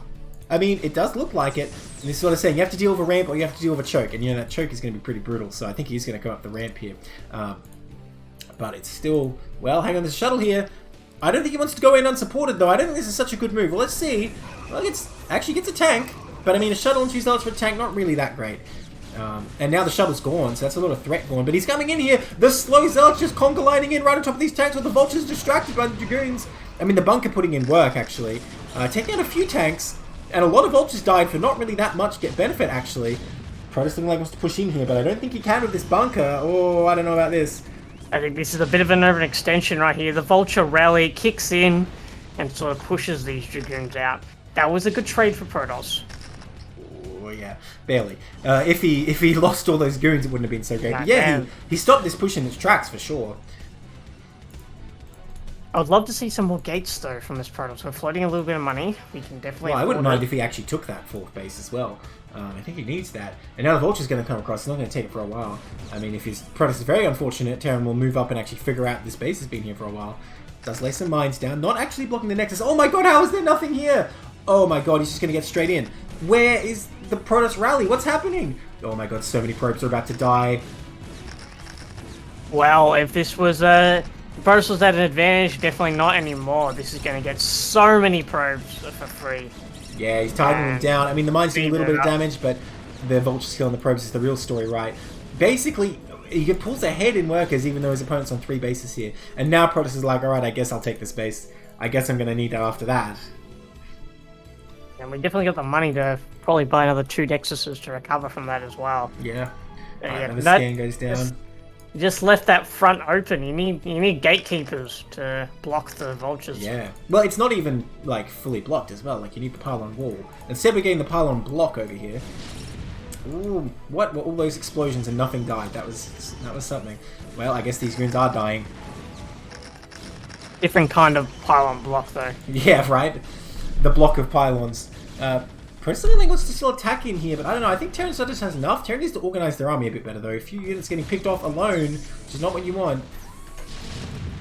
Oh, that was the deadest zealot. Oh, you're just getting pulled in here, dragged into mines, getting a couple of goons. A little bit of miscontrol there. Wasn't quite babysitting those units.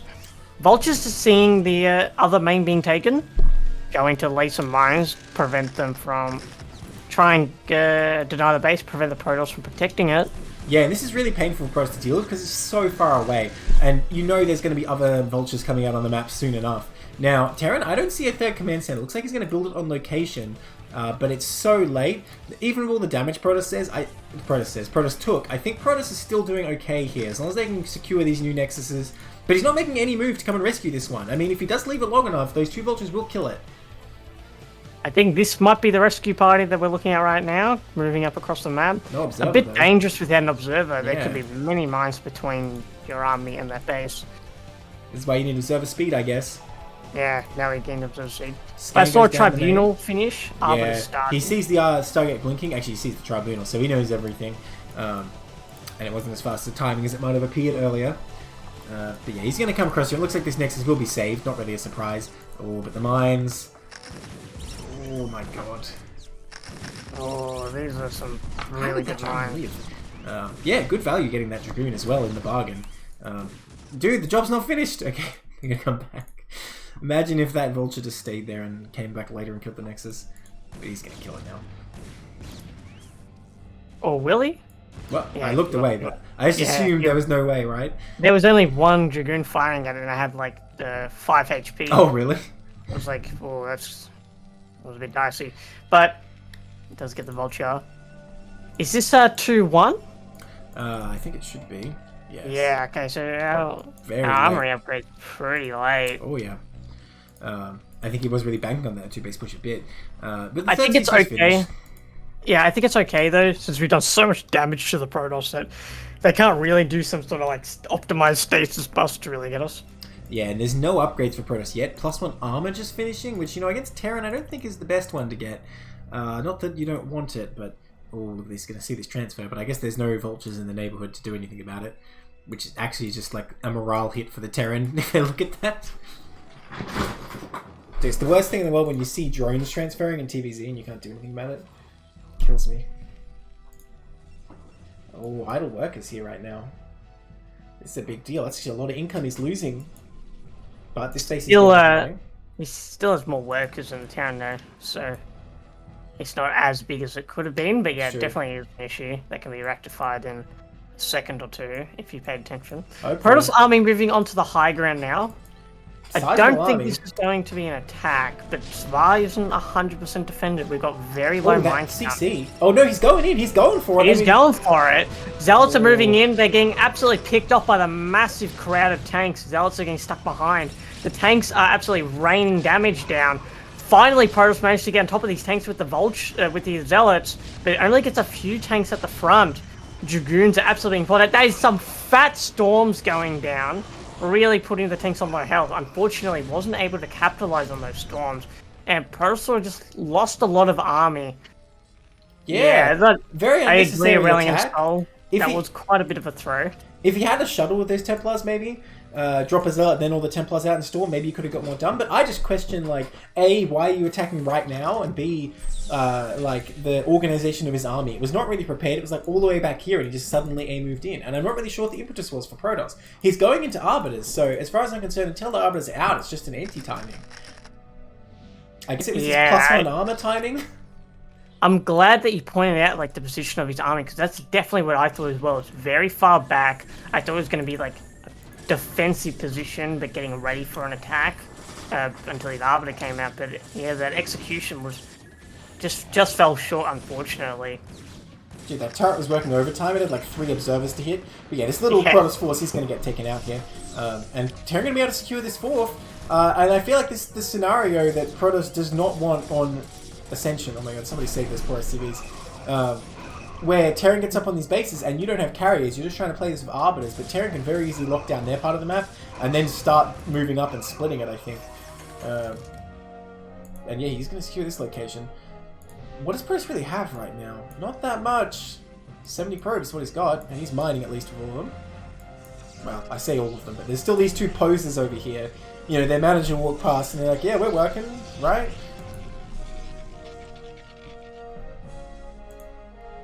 Very small Protoss army at the moment. Very, very small. What's Vultures have But- here? We do have a really high probe count to SCV. Oh my god, I could not say it. I kept on saying B first for S.E.A.L. Maybe SCV should be called SVCs if S.E.A.L's control. Yeah, right? There's his special unit. Oh! Mine hits. Good mine hit. Reunited with We are- these, or not? However, back to the workers though, we are still really low on SCVs, and 70 probes. Oh, just a recall? Yes, it is. But I mean, I don't kind know of about that, recalling though. all of these tanks, Yeah. mostly goons into tanks. Bit of not a great trade there. No, I'd say not We worth do it at manage to all. beat. Disaster for Protoss, really, as long as Terran can come across and clean this up, which I'm sure he has something he can bring. Yeah, here they come. Yeah. Here comes the entire Terran army, and you're not killing that CC today. And yeah, Terran didn't even put any mines there. That was just the tanks alone doing the damage. So, not a good use of your Arbiter at all. Again, I'm sort of Yeah, I questioning thought why maybe now? if you managed to get that Arbiter back home after that recall, Maybe. it wouldn't have been such a loss. But I unfortunately did also lose the Arbiter. Yeah. I mean, even if you do get it back home, it's a lot of energy as well you've got to get back, so very unfortunate. I wonder if Terran's like waiting for probes to come through here. I mean, they've already sort of transferred to this 12, but if Protoss transfers more, he might regret it. I don't know, but those vultures being stuck in the choke like that reminds me of the boat that got stuck in the river. Yeah, the Ever Given or whatever. Yeah. That's no river, that's a man-made canal, but yeah. Land boats. Land boats. I mean, vultures are a lot more graceful than that, to be fair. Yeah, they are like hovering, right? Yeah, Not exactly. really. I mean, look how fast they go. Look at that thing. I think this is another recall though. Yes. Do we have our defenses in place? Oh my god, we do. Yeah, This- and we've even got a vessel full energy Dude, gas. is this even gonna... He knows it's there. Oh, He's and just scaring yeah. it. Oh no. Oh no, not today. Not today, Yeah. Protoss. Wow. Sva, who hurt you? Look at this. Like, he Yeah, he that was was, too ready. Absolutely prepared. Oh, here very come nice the job. probes. As Sva foresaw, he's ready for this. Oh.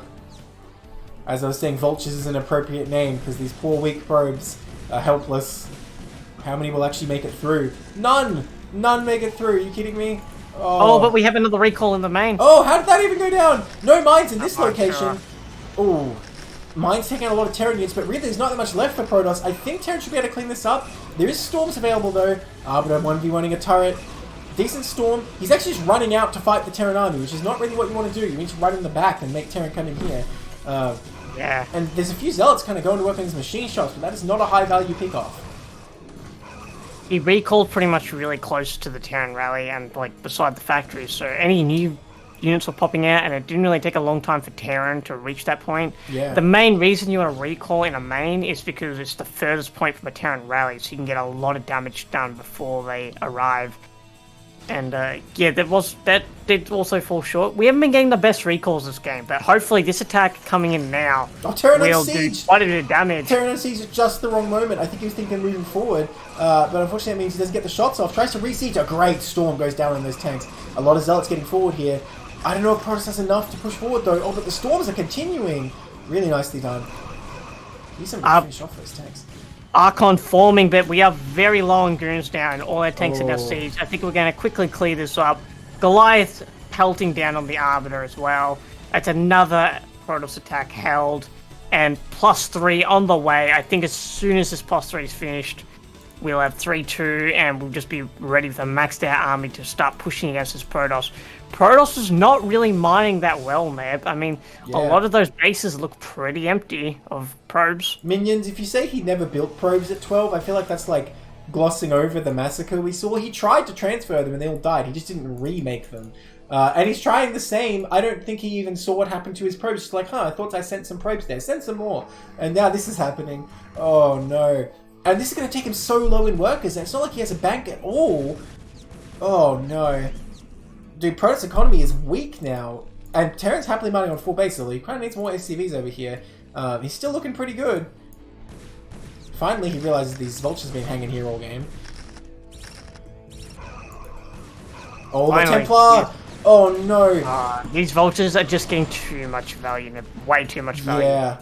They have the amount of money that those vultures have earned themselves. Right? They'd have like gold necklaces and all this jewelry hanging off. Too bad their they don't get to retire. vehicles. Maybe this Yeah, one vulture yeah. is like, the one in 100 that lives through the war. Now, air weapons is on the way. Carriers are going to be the play here, but does he have time? Does he have the money? I really want to see him make more probes. You can't be going carriers here with 52 probes. You're going to need more economy here, but I don't think he realizes quite how many probes he's lost. Again, this base is not doing anything. This Nexus is wasted money at this point.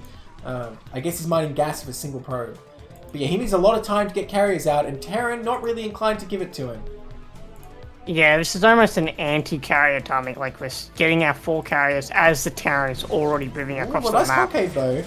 Oh, a great storm on those vultures as well. Takes out so many. Oh, gets the vessel. This is a great engage for Protoss. His Terran is so strung out here. He's actually killing all the stuff. Now, as he gets to the choke point, I think he should probably pull back, and he does. So really nicely done there. Picked off like a third of the Terran army at least, and maintains his position. So that's the move he needed to buy some time here. Yeah, Terran army was really spread out. Wasn't really quite coordinated, and the Protoss managed to capitalize on that as it was going down the ramp. So really nicely done. But the supply count is in favor of Protoss now. Well, he's picking up more and more tanks here as Terran... More and more, yeah, this fight is just continuing, and the Terran's just not pulling his vultures near these tanks, and he's just losing so many tanks. If you're going to lose the game as Terran, this is exactly how you're going to do it. You're going to lose all your tanks, and you're not going to be ready for these carriers when they come out. Yeah, I think he's going to hold Protoss. It's not like Protoss is going to push forward and kill his bases here, but yeah, he's lost all his push potential at the moment exactly when he really needed to punish Protoss. Oh my god, these Templars. Was that storm too close together? Oh, he casted 2 storms, but they were actually... Oh, and one missed as well. Very unfortunate there. So Protoss is beaten back, but a really efficient trade, all things considered. Yeah, this is getting quite hazardous for S.E.A.L, because he was doing so well. He's blocking all the recalls very perfectly, and he just falls flat as soon as he tries to push out here at a very critical time. Now he's going to have to start peppering in quite a lot of Goliaths and playing against these carriers on Ascension of all maps. I don't think Terran knows carriers are here, because you see him just making a lot of vultures still and such. And you know, one good thing for Protoss here is with this gas bank and being so gas heavy, mixing a lot of Templars is going to be very strong against any Goliaths that do come out. So, I mean, it's looking better and better for Protoss, but we still have this issue of the low probe count, which really is holding him back. And we see he's not even maxed, there's no bank. It's going to be very hard for him to get maxed, I think, unless he rebuilds some more probes. Yeah, and Interceptors eat up so much money, it's crazy. So, really want to see some additional probes being made, which is happening now, but only on 2 Nexuses. Wait, was that another probe transferring there? My god. How many probes have died in this area? Dude, there's no observer with this army. They're just running straight into mines. More and more value for the Terran here. Oh my gosh. Oh my god, that actually hit as well. Well, if you're trying to get back into this game, as far after the attack, that's definitely how you want to do it. Mines just absolutely connecting, laying out all over the map. This is the Terran army, just mines. Oh, I'm so glad they didn't go left. That would have been an absolute catastrophe. But Protoss lost so much there. You think he lost like a full control group of units at least. Looks like Protoss are thinking of taking this base, but he's going to be denied once again. Finally, some probes being rebuilt at this top base. But look at the supplies. I think it might be too late, and the deficit of Protoss' economy is really helping Terran now. Terran basically maxed. I imagine he's going to push in a minute. He's finally started making some Goliaths, but I don't know if he scanned the carriers or if he's just, you know, preparing for Arbiters. Well, let's see. I'm not sure if he knows carriers are out yet, and we really need to get onto the map here. We got a lot of vultures and a lot of tanks to not that much ground army. He's pushing all the way to the 12. I mean, it's very tough to get all the way there. If he takes it out, I think he definitely wins the game. But the problem is it is wide open to counterattacks if you do that. Well, look at this. This Protoss ground army needs to get out of here. It's going to get slaughtered. It does run back. Definitely the right choice there by Protoss. Oh, the EMP's the army. No way he knows about carriers. He wouldn't be doing that if he thought there were carriers out. Well, he will manage to clear up this army, and there's no observers really to... Oh, running into the mines to try and get some vultures. Good trade. And the carriers are revealing themselves with the High Templar, storming the tanks, getting so many tanks at the same time. Dude, the Arbiter, the Carrier, the combo, it's got full energy, dude. How do you stop this? I think this combination is referred to as the Finger of God. That's right. You're simply going to touch anything and destroy it. Yeah, he's destroying an entire Terran army here. Still down on supply, but he's done so much damage. Terran looks like he's going to try and hit the 12 anyway. That's enough vultures to power through 4 cannons easily. But it will give Protoss time to get over there. Well, what's he going to do? Terran's still only on these 4 bases, hasn't found anywhere else to expand. If Protoss can come across and start hitting command centers, even if he loses the 12, it might still be in this game. Or is that the Wraith Cloak I see being researched and Wraiths as well? Indeed. It looks like only one star. Oh, there's the second one. Second one going up now. Is there time for this though? I mean, these carriers are already out. He's starting to hit this base. Protoss caught a bit out of position. It seems unclear on what he wants to do here. Is he going to go for the main and recall? Recalling ground units with these carriers can be devastating. But hang on, I don't think he has any ground units, so hold that thought. And Terran will get in here and take this base out. These cannons are not going to be enough to stop it. Oh, a carrier going down for free as well. There's enough Goliaths here to sort of delay this, but not really deal with these carriers. Plenty of turrets have already been built for recalls. Here we go, he's getting in, fighting these Goliaths. Goliaths getting right on top of the carriers. Targeting the Observer first, though. That's not really a high-value target. The Arbiter just microing away. Very nicely done by Protoss. And Terran just lost all their Goliaths for nothing, for an Observer. Well, he might just be for an Observer, but those Wraiths will eventually kick in, and he's going to wish there was no Observers at all. So if he needs to make like 3 or 4 Observers right now and start rallying them to these carriers, or he will lose them to this Wraith counterattack. There's always a threat of a Wraith. Dude, is this my games right now? You need to be prepared. This is actually a replay of my games. I'm like, oh my god, I got nothing. Make the turrets. He's made 100 turrets, but at the end of the day, you're just trading minerals with the Protoss, and Protoss is going to be much more efficient here. That said, what minerals is Protoss going to mine? This 12 o'clock is going down. These carriers not able to do anything. Protoss is basically mined out. He's trying to take this inner base, which may be easier to hold with carriers. Oh my god, is that carrier going to die to turret? No, pull it back. What are you doing? Single interceptor getting taken out. Oh my god. I think he's actually going to lose that carrier, dude. It's going even closer. Oh no. Hopefully not. I mean, that's... No, it's down, man. Yeah, it goes down. Okay. Well, that's very unfortunate that he loses that. I mean, say what you want about these turrets. I was kind of dissing them, but they're buying a lot of time where the CC is still up. And it gives time for the Terran Army to finish what it's doing up here. The CC will fall, I imagine, but it's taken so long and the carriers could have been doing other things. But it also gives Far enough time to build another CC, which he's doing right now. Where? I'm not sure. It's in production. There it is. There. Well, ooh, that's an interesting base take, actually. Against carriers, I think it makes sense, because how are they going to get all the way over there, right? And yeah, run straight into the Terran Army? I don't think so. They're going to prefer to stay over here on this side of the map, picking off CCs. Well, Protoss is running out of money, man. He's barely mining with 25 probes. Well, barely mining's better than not mining at all, which until this command center is finished, Terran is not mining at all. And Protoss has taken this inner base, so I mean, as far as mining goes, they're going to be roughly even here. Protoss very low on probes, though, and very hard to afford to remake any. Oh, these tanks shelling these cannons, though. I mean, this base doesn't have that much left in it, but still valuable probes. Protoss cannot afford to lose. These carriers coming in here, going to take out a comsat. Very good thing to take out if you can get DTs later. It can be very impactful. In fact, with this Arbiter, I just realized, even stronger. Goliath's not really doing anything. SCV's coming back for long distance mining. Terran doesn't want to give away where his base is here. Yeah, Terran isn't actually mining at this point. Just started here. Oh, okay, just started there, but it's sort of longish distance mining. Dude, and he's you see going the for the main. SCVs mining, and you'd go, okay, maybe you don't have a CC well, out. It could be like here, he's thinking, right? Started. He might be thinking it's here. Here comes the vessel. Oh, huge EMP. Solid EMP. Thousands and thousands of shields there. The Wraiths are here. We still don't have an observer, so I think these Wraiths are just going to come in and clean up these Protoss carriers. Must see them, right? He sees them. Is he going to commit? Here he comes. Oh, there is an observer. There's a single observer. But he scans and takes it out. And now there's nothing for these EMP carriers. Oh my god, this is going to do so much damage. One goes down. He's not focus firing. He's just being absolutely blasted, and there's not much that the Protoss can do against these cloaked Wraiths. They are just slowly being picked off one by one. GG is called. Wow.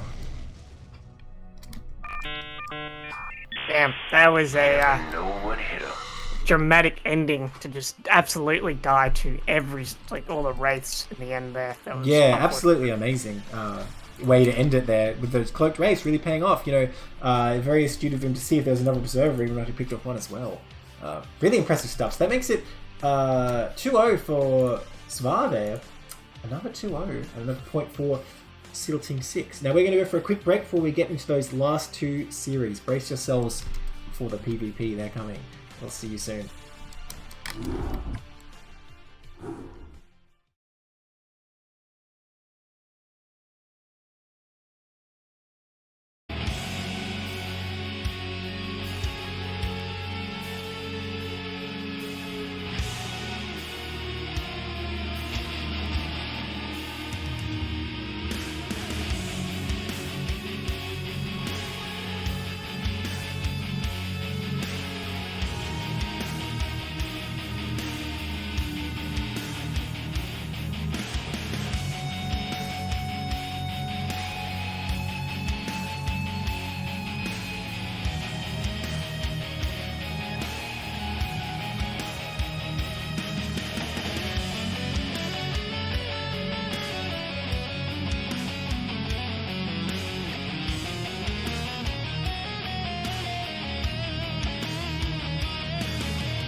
Alright, everybody, we are back. We're about to go into Suricatta vs. Harry. You see the results so far. Favouring S.E.A.L Team 6. I'm hoping for more victories. Like I said, totally non-biased cast here. 2 S.E.A.L Team 6 players in the cast. What do you reckon, Zesky? Can Harry take it? Harry's pretty new to CPL. I'm excited to see him play, man. Let's see what you've got, Harry. Alright, let's go. I assume there's Harry in the chat right now. Yeah, I think it most likely is.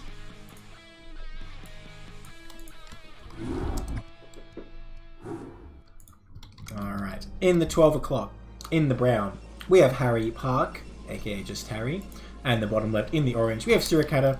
You know, this is PvP, so do we have top versus bottom? We do not. So these are the colours. Suricatta here for Fightin Aiurish, and Harry here for S.E.A.L Team 6. Currently, S.E.A.L Team 6 gotten 2 tier 1s, Fightin Aiurish only got 1. So it'd be good for Fightin Aiurish if Suricatta can bring it back. Here on Silford once again, because of course all the maps are the same this week.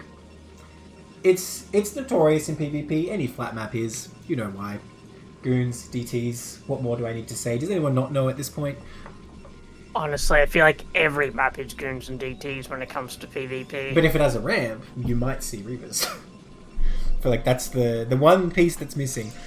But it's a lot more likely that someone's either trying to kill you with goons or trying to kill you with DTs, and so the game's going to end with observers a lot of the time. Suricatta's in the chat. Suricatta, I know you don't want to spoil, but I'm just looking at your chat and going, what have you done? What did you do in these games? I'm already worried. We'll have to see. Right now, it's pretty standard stuff coming out from both of our protossers. You know, it is disappointing that Poyo wasn't playing Terran, it turned out, because we would have had all 3 mirrors in one cast then. Oh yeah. What are we saying? Might have been fortunate, but I guess you do like all the mirrors, don't you, Neb? Yes, I do. I do. In StarCraft 2, way more intense, let's say, infatuation with mirrors than in Brood War, though. I love mirrors in StarCraft 2. Because I played random in StarCraft 2 as well. But, you know, I feel like any mirror matchup, I felt like I always had the edge. Oh, that's why you like them so much. Yeah, actually. I mean, I like winning, man. What can I say? Yeah, I only ever hear people from StarCraft 2 complain about their mirrors, but... That's just because they don't know what they're doing and they're losing, right? Yeah, exactly. Yeah. It feels like the mirrors in StarCraft 2 would be much more even-ish, though, with how the macro and all that flows, compared to Brutal, where it's very much... Like, you know, you got the very quick ZVZs, or like the very volatile PvPs. Well, there's a lot more chaos can happen in Brood War, right? And like big gains can be made. But at the same time in StarCraft 2, the smallest advantage can be impactful. Like, for example, you go Phoenixes in PvP. And even when you only have 1 Phoenix, you lift up your opponent's probe mining gas and you can't even kill it, and that's still worth doing. Like, that's how... Oh my god, this probe. That's how knife's edge it can be. Dude, look at that freaking probe. Yeah, it can be pretty crazy. Brutal PvP can also be pretty crazy, especially in the late game. Well, we do have mana pylons in Brood War, obviously, that it's such a weird concept if you don't already know what it is. It's like, okay, I'm going to build this pylon in your base. Are you going to use it to build buildings? No. Not today, anyway.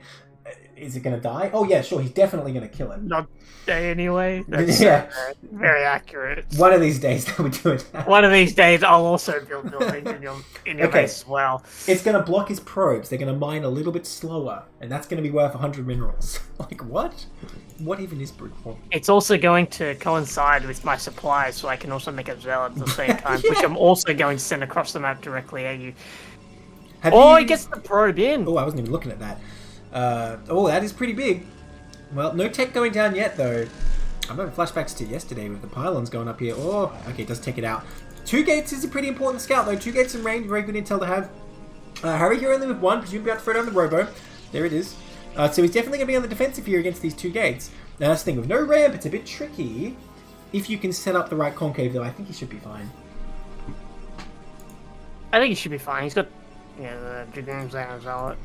No, I'm surprised you might not like switch gears and start going DT when you see those 2 gates, but I guess still very much possible to get a robo here as Suricatta.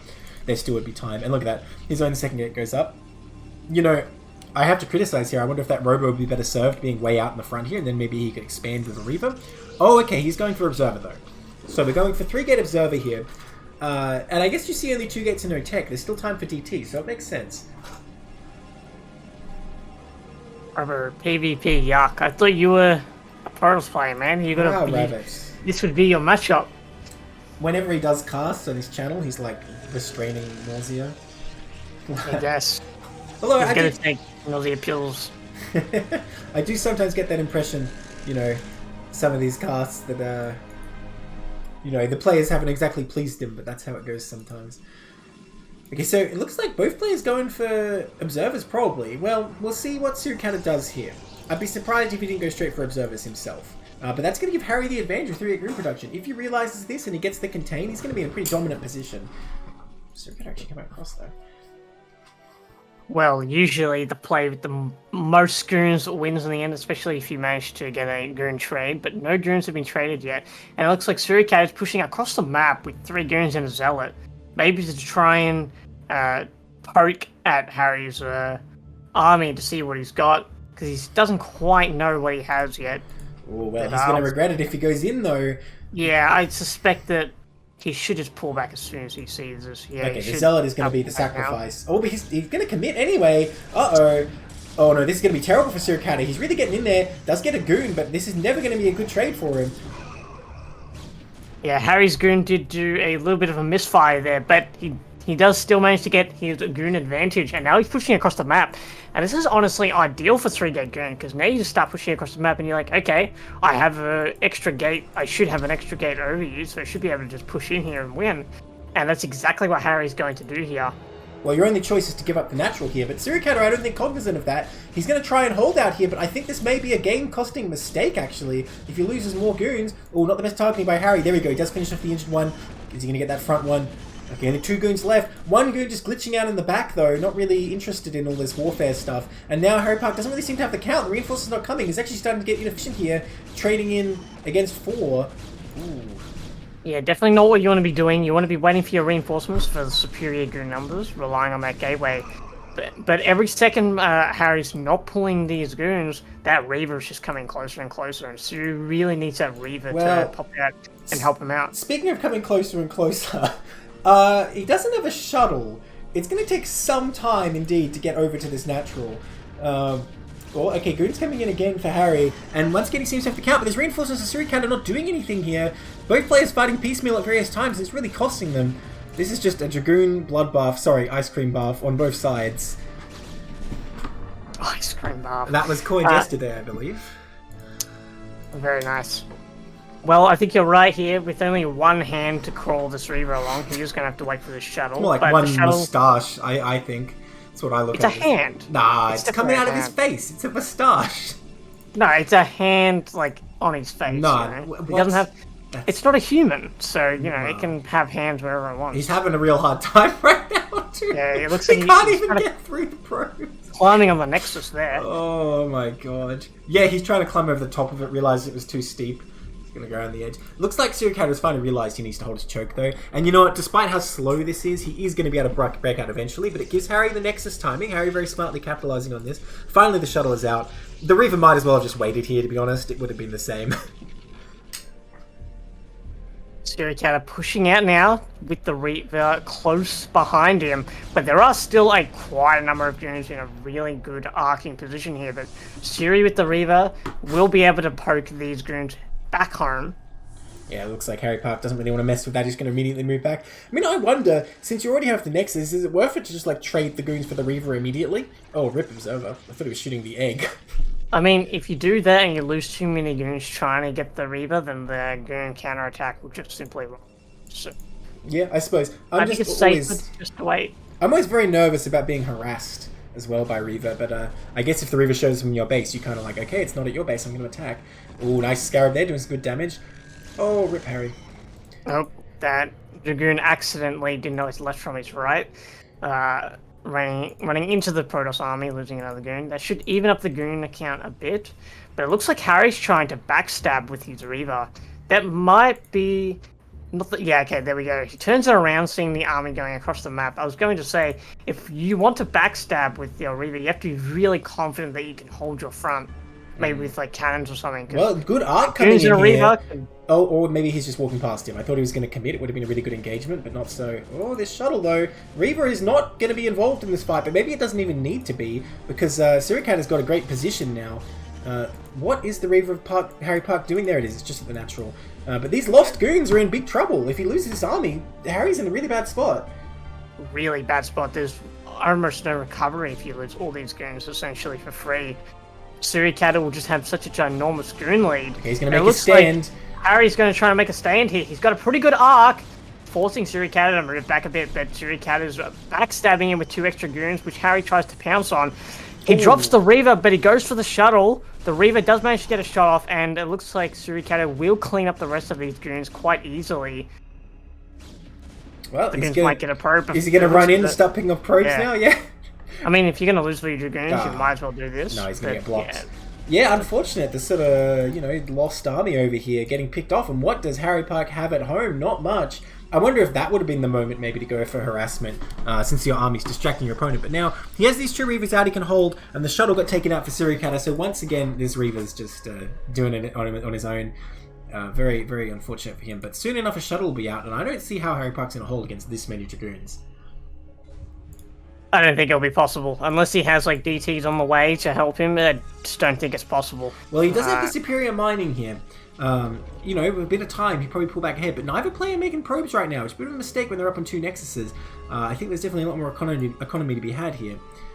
Well, here we go. Looks like Suricatta wants to come in here. The Reaver's not really in the best position, actually not getting any damage at all yet. Okay, here we go. The Scarabs are out. Oh, huge damage. Okay, he's going to have to retreat from that hell.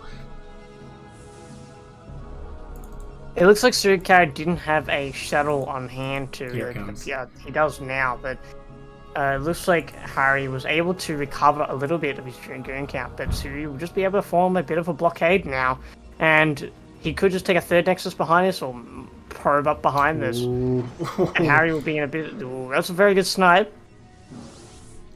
Here we go, he's going to try and harass the mineral line, I think. This is super dangerous, though. Oh my god, he's going to lose that shuttle. Dude, no. Oh, and the Reaver at the same time. That's so unfortunate. That was an extremely brazen move, and honestly, I don't see how else it was going to end, because he just moved too far forward there. But yeah, big pick-off for Harry, and I think now he's going to have no problem defending. And now Suricatta has actually made a couple more probes before they once again halted.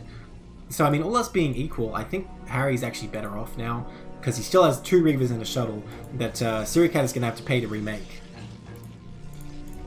Did he get upgrades? No? Hang on. Oh, I don't think either of them have a forge. Suricatta does, and he has +1 finished, actually. Oh, okay, that's quite an advantage then. There we go, probes starting again. I think whoever realizes that it's time to make probes first will be ahead here. Suricatta kind of half-heartedly makes a single one. Oh, but how many probes is he going to have after this? Well, not sure, but it looks like he went straight for the cannon rather than the probes, but very quickly turns around and starts sniping probes. Gets a snipe on the Reaver, but drops the Reaver into the Scarab by mistake. Here we go, he's going to try and pick it off. Oh! Ooh, does manage to snipe that Reaver. He might get the 2 goons as well. That was very nice retarget at the last second before that Scarab fired. So yeah, this is a huge blow, and now Suricatta, I think, is really on the ropes, especially after losing his Reaver and Shuttle before. Oh, that's a lot of Dragoons. He evens up the probe count as well. Dude, CPL games are cursed. You cannot get Storm in PvP. It just doesn't happen. It's all Reavers all the time. Dude, why are there so many observers? Okay, he's going to try and attack in, but I don't think he realizes how many Dragoons he's up against. There's just no way. Just not a good trade, yeah. It's just way too many goons, and I think it's just the flanking Reavers. Or not. Maybe not. They just didn't fire, apparently. But yeah, that will just let Harry get out onto the map here and start to put some pressure on. Alright, well, he's pushing these goons back still. I mean, this Reaver... Oh, it's getting a lot of danger right now, Harry. Oh, no. That's it. Okay. If he loses those Reavers, that will definitely help. Dude, he's so crazy with these Reavers. He's just getting right in there. And I guess he realizes that if Suricatta targets them, the goons are going to win the fight anyway. Oh my god, really nice micro there. Really nice Reaver micro. That's actually really impressive. And just decimates that entire army. I think he's just going to push for the win now. I think that's it. Yeah, I think you can't really lose goons like that. And he doesn't have any Reavers to protect him. He's now trying to fight as best he can, but double Reaver, about like 20 GG, goons. well played. GG. Never know what hit him. Yeah, that was a very back and forth game. Yeah, although I have to say, I guess I did say during the cast, I'm really impressed by Harry's Reaver Micro. That was really good there at the end. That's 1 point for Harry as we're going to go into our second game. Yeah, I'm trying to remember what happened. So Harry got the goons first. That's right, but they were both fighting sort of piecemeal. It was very chaotic Dragoon engagements, with neither player really taking an advantage, both sort of making micro mistakes. But when it came down to the Reavers, Harry just seemed way more confident with them. Yeah, so brave with them, man. You like put them behind the goons. And brave but not reckless, right? Like how Suricatta lost his. Yeah.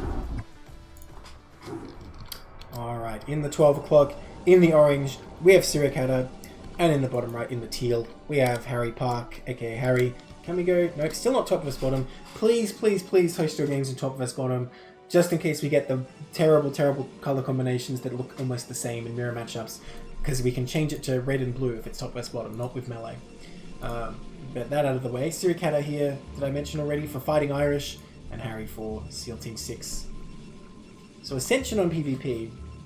Man, it seems kind of brutal, because that ramp above your natural must be super annoying. Yeah, and like the choke doesn't really do many favors for you either, since it's really good for like proxy gateways and getting the zealots in quickly into your opponent's base, but getting large groups of goons out is quite difficult. I mean, that high ground sort of works against you. It's like a really narrow at the bottom but wide at the top, which is perfect for the defender to just like make a massive arc of goons. Yeah. And if we know one thing, these two players do like pumping out their goons. So that certainly seems so. Perhaps we'll see 3-gate goon again. Perhaps not. Yeah, well, theoretically, whoever gets out on the map first is going to have the advantage, right? Because once you get those goons up on that ramp, it's going to be hard to push them off. So if we see the same thing, where Suricatta goes for the 2-gate goon right away, Park goes for 3, then it's probably going to play out pretty well in Harry's favour. But I'd be surprised if we saw the exact same strategies. You know, one thing's interesting, I think this choke is actually harder to attack into than Silphid, because I think it's a bit harder to sort of get goons through that area, the natural. Hopefully you're not fighting out your choke on one base. Could happen. It's never a good sign. It does happen. It does happen indeed. Although the ramp usually helps you a lot. Flat map and never helps you at all. That's right. Feels like. Well, it's like one metaphor is, you know, the grass is always greener. But what's a metaphor for something that, like, it's always good for your opponent, it's never good for you? You know what I mean? I don't think there is a metaphor. I think you say it straight up because that's how we want to do. Well, there needs to be a metaphor. There needs to be a metaphor because it's like, you know, you always get scouted first. You never scout your opponent first, for example. You gotta get a philosopher degree and invent some. Oh, I know. It's like the toast always lands butter side down, I guess, is what I'm getting at. That's really what I'm saying. Alright, Cyber coming up pretty late here compared to Harry. His Dragoon's already started because we got 2 Zealots here for Suricatta. With 2 Zealots, I imagine he's going to have to come across to make this worth it because Harry's just going to have faster tech or faster range or more goon count, whatever he chooses to do with this. There's going to be range coming out here. Oh! That Zealot made threatening noises, but he didn't do anything. He just yelled at that probe. He was like, hey, you can't come in here. You're not old enough. And the probe sort of like jumped on its like side and like glided through. Yeah, that's right. Up on one of his little fins there. Yeah. Dude, he's gonna get away too. Are you kidding me? Oh my god, this probe has no respect. Oh, wow, 2 HP. Yeah, no, that is a criminal probe right there, breaking all the rules. Harry's like being disrespected in this game, man. Even if he wins. Yeah, he's not letting it get away, man. He's chasing it with that goon. I don't think he's gonna be able to catch it, man. Without range, I think it's gonna make it. It's got its shields back. Oh. And yeah, it looks like Suri will just go up to defend it as well with his 2 Zealots. Oh my god! It took 1 HP damage from that. It took 1 HP. Are you kidding me? Crazy. That's huge. Okay, 2 Zealots, no goons though. I mean, Harry realizes he can actually put the pressure on. Oh, goon gets frozen, as they tend to. 2 gates coming up here on a Robo. Looks like not exactly mirror builds because it started differently. Okay, Harry is going into 3-gate again, actually. So 2-gate Robo here for Suricatta, and 3-gate Robo here for Harry. Obviously going to rely on those observers once again. Now, a fight going down here. Finally, a Goon is here to back up these Zealots, but if Harry can pick off the one Goon, he's going to be at a considerable advantage, and he's trying to do just that. Oh, that Zealot could have done so much damage just there, but chose to run away. Well, he's still going to pick off these Zealots, I imagine. Oh, get him. Yep. Nice. I managed to get the Zealot. Oh, okay. Nice. Trade his own Zealot as well. Hopefully he can get the extra Zealot. Yeah, so that whole fight was just one Zealot for one Zealot, I guess. Huh. Yeah, it was. Ooh. I think, yeah, the one of Suri's Goons were really low, and he does manage to get that Goon as well, and he's a little bit of miscontrol there as he runs his units back into the fight. Oh my god, Harry's coming in here. Dude, if he just goes for probes, he can get a lot of damage. He's gonna go for although Suri's Goons are about to pop out here, so this will be a little bit of a threat from Harry. Dude, he should just pick off probes. He'd get like 3 or 4 probes. It'd be huge. Yeah, I think this is definitely go from probes rather than going for well, he's not sure. There we go. Yeah, at least getting 1 probe, I'd say, is somewhat worth it. Although we are going to be in a Goon deficit here. But Harry does have 3 gateways, so he can sort of recover. And scouting exactly what's going on as well is pretty huge, I think. Knowing now it's going to be Reaver. It looks like he wanted to take his Nexus, but I think he might have changed his mind. I'm not sure. We'll see what he does here. Yeah, so Suricatta with the Goon count just now. This one Goon needs to not be here. He needs to get home. Oh dear. I think it might get caught. Oh. Maybe not. Maybe yes. He hesitated. He paused for about a moment. Had to switch. He accidentally stalled his Dragoon. That's right. Each leg has its own gearbox as well. Yeah. That's the only explanation, right, for that crazy movement. Oh my god, he's going to make it. Barely. So Suri opting to go for the high ground with these 4 Goons. I'm not sure if Suri knows that Harry's on 3-gate yet. Yeah, I don't think he had a scout. He got his probe in and saw that like a cyber was coming up right away, but I think that's all he saw. Now, alright, looks like Suricatta going to come out for an engagement. Probably not the right idea. Okay, let's get pushed back. Ooh. Okay, don't want to go up that ramp. I mean, 4 to 6, I think Harry still could have taken it, but reinforcements do arrive. And here's what we were sort of talking about. Is Suricatta going to take this dominant position? Harry Park looks like he's thinking about going through the choke. Ooh, let's see. Okay, he gets out there, and I don't think Suricatta knows where he is. This observer actually very helpful for Harry. He's seeing exactly where the Goons are, so he knows they're going for the counterattack. He's just going to loop back around here. Don't go for the choke. That's not going to end well. And yeah, he's going to get a pylon, I think, but I don't think he's going to get much more than that. And he could lose this entire army if Harry pounces on this. And I think the backstab is about to occur with the Goons coming out from the back and the rally point from the front. Or the going Reaver. To trap Suri's units in. Suri's Reaver's here to try and put some extra damage onto these Goons, but there are a lot of Goons that he needs to get through with these Reavers. 1 Scarab lands, doing quite a bit of damage, but there's 3 low health Goons. They have 3 low health Goons. Yeah, Suricatta just barely saved himself with that Reaver, but still did lose quite a few Goons here. Looks like he's still going to try and harass, which I have to say is pretty brave, but it might work because Goons are not in position here. And Harry looks like he's trying to stop an expansion, not that there is one coming up. Oh my god, he's going to go right in here. Look at these probes. Oh my god. So many probes for the taking right there. I think that was about like 5. Oh, that was 6. 6. Oh, that was another 3. That's huge damage. Dude, he's just decimated his opponent's economy completely. Now Harry has to get something done or he's not going to have a chance in this game. That was insane damage. Harry's shuttle speed did just finish up. What's he doing with these Goons? They're going to get themselves in a very bad situation here. They might get surrounded and picked off. Uh-oh. Oh, it looks like Suri is responding to this, but Harry's Goons are in a good position to try and pick off some Goons, but yeah, I think Harry just has... I think Suri...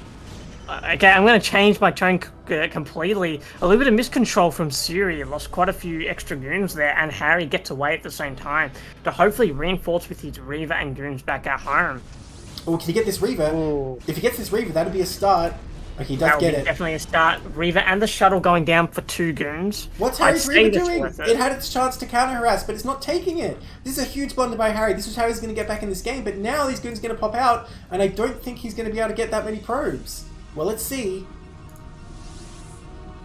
Might be able to get a few probes, but it looks like that Scarab might be done. Yeah.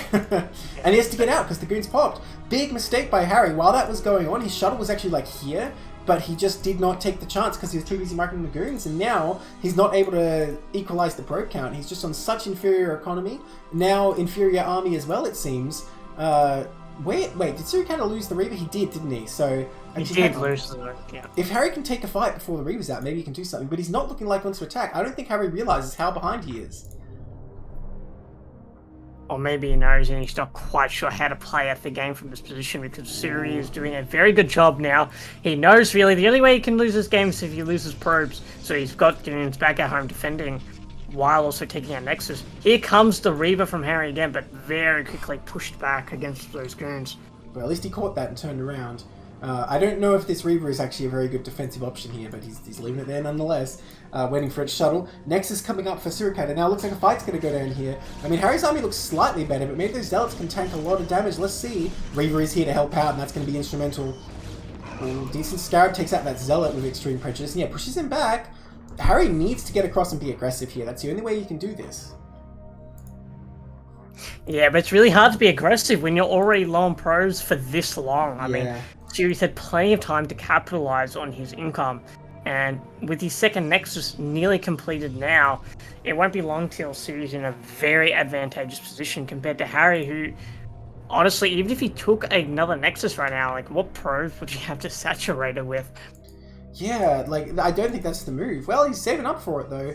I guess he's doing it. Look, if Harry can drag this out really long, you can always come back. In PvP in particular, actually, I think it's a very effective strategy to just keep trading just a little bit and maintaining your position on the map. And once you get up to 3-4 bases, everything will sort of equalize and just come down to the engagement. And I mean, Harry so far is sort of doing that. Oh, he should have engaged here, I think. But very tentatively, just trying to maintain. He sees it now. Oh, he sees it. I think he sees it now, and he's going for the engagement, but backs off again. Yeah. Alright. Speed shuttle coming out here. That's the thing. Harry only just getting speed just now. Suricatta's had it for a while. If harassment goes down again, that's probably going to be it. But it looks like he's keeping it with the army. Harry needs something here. He needs a good pick off of that shuttle, maybe. He's going to go up the high ground. I don't know about this. I do not think that's the fight he wants. He does pull back. There's a couple Zealots mixed in, doing some work here for Suricatta. He does have to pull back again. He's going to go back through his choke. I mean, he can hold this easily enough, I suppose. I don't think the choke's a good idea this time. Getting a couple of hits on those goons, luckily didn't lose any units. He's not stopping him coming through, He's going to the choke. Yeah, Harry needs to hold this. He has to hold this location. Yeah. Oh my god, the shuttle!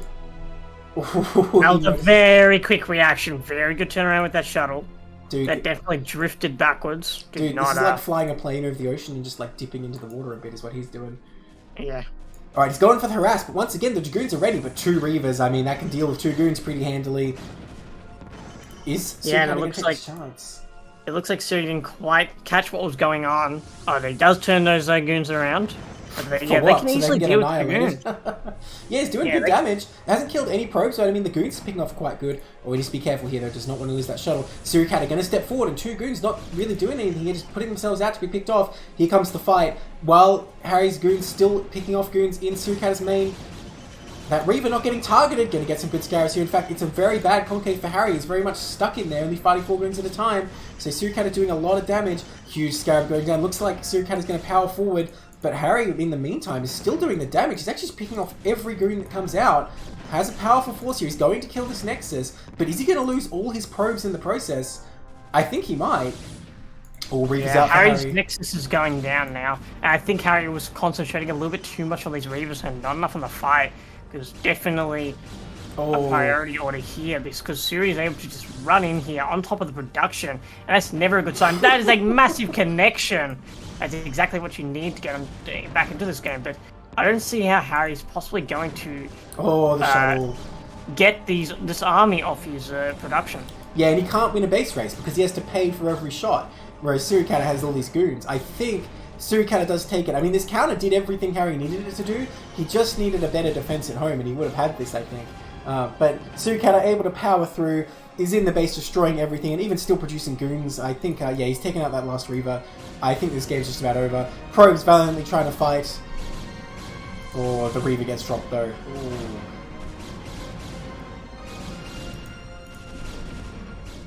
Is that a Citadel IC build? Damn, we're going for DTs even on 2. Why? He's really trying this? He doesn't even have a powered gateway. Wait, is that powered? No, it's not. I don't know, man. This is a bit of a Hail Mary. He knows he has a Robo already. I don't know what he's expecting here. That pro getting absolutely nuked. Just microing that one probe. But yeah, I don't see it really panning out.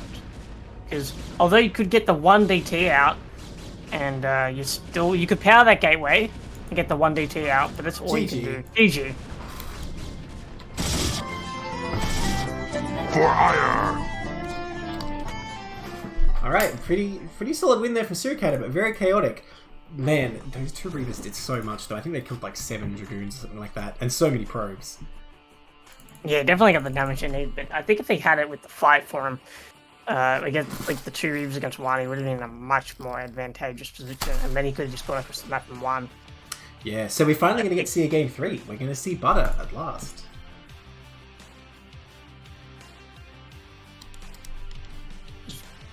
City Zerg making fun of our accents again. Hey. Zudi.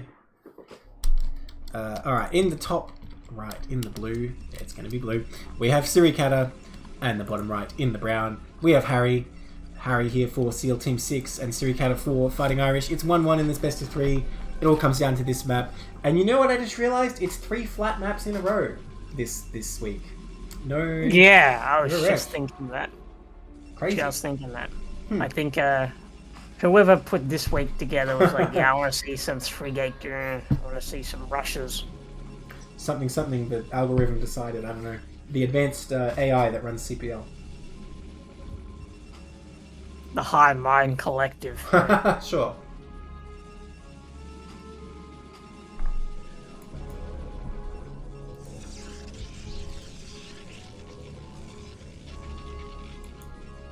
Pretty standard stuff coming out from both of our Protoss players. You know, I wonder, will Harry do the same build again? He already did 3-gate obs twice. Will he do it a 3rd time? It was working out pretty well until he lost all his probes. Is it really a counter with the 3-gate obs? I mean, no, but I would say if you go 2-gate Robo straight into Reaver, you're better off because you can expand faster. That's what Siri's been doing so far, so... I guess it's like Overpool and ZVZ. There isn't a counter per se, but some things are just going to be better off. Because if it was like DT, then you could just go really fast. And obviously, you know, if you go 3 at obs versus DT, you just win the game, right? And that's what Harry's hoping for. Surely, in this best of 3 all PvP, you got to pull out the DTs one time, right? Maybe that's Harry's whole idea with this. I mean, that's definitely a good philosophy. It is very common for Protoss to go DT in those matchups, so just ruling that out as a possibility and always going 3-gate. Well, look, I'm no Protoss expert, but my understanding is you can always play with 2-gate Robo against anything. It's not like you'll ever just be lost, but you can just get big advantages by doing other builds sometimes. Once again, later Cyber for Suricatta, going for these Zealots again. You know, the rush distance is so long here, I question this. Didn't really work out for him that well last game. Harry got in and actually did some pretty good damage before his initial goons got picked off. Yeah. Oh, yeah, he actually did. So, I mean, well, okay, Harry's getting a Zelda of his own as well. But Cybercore being so late for Suricatta, I don't think is a very good play here.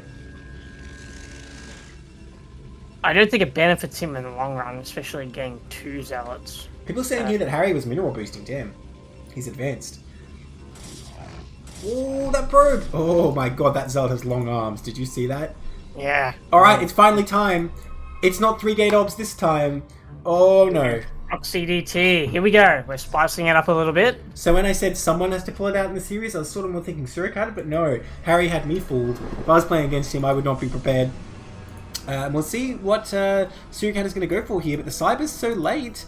Even if you go straight for Robo, it's going to be a while till it's ready.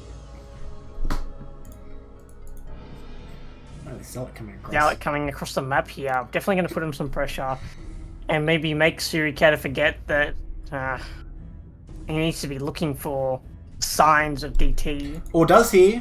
Maybe it's Harry who has to be looking for signs of DT. They're both going DT.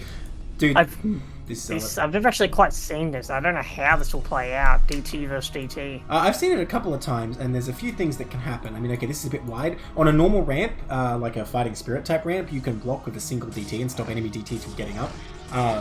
And that's something that can happen a lot. Typically, both players will get a forge, but I don't see a forge yet. And so if you both get cannon, you kind of just hold your main and the game goes on. Also, you can try and build a robo at your proxy. It's actually pretty strong. If you're in like a DT base race scenario and you get a robo and they don't, then you will win the game.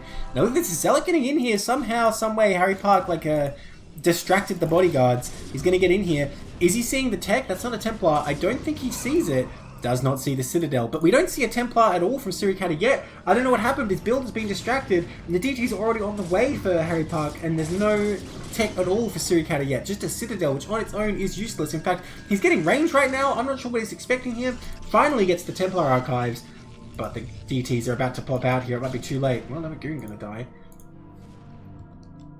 There it is. Well, it looks like Suri just floating a little bit of money there, and he's able to get range and Templar Archives at the same time. Thinking he has a window since he did so much damage against Harry Park, but little does he know, that was Harry's intention all along. Distract him long enough to get his build up, and then he can send a DT in with absolutely no detection. A Forge does go down preemptively, but will it be enough? I don't think so. I think every single probe is going to go down here. GG is called. Never know what hit him. Well, that's PvP in a nutshell for you. Sometimes you got TTs and they don't have detection. So that's a 2-1 for Harry. Well, we did get to see Butter, but not for long, huh? So another win for S.E.A.L Team 6. Going to take us into our final series for the night. iamsacul versus ZakRoM.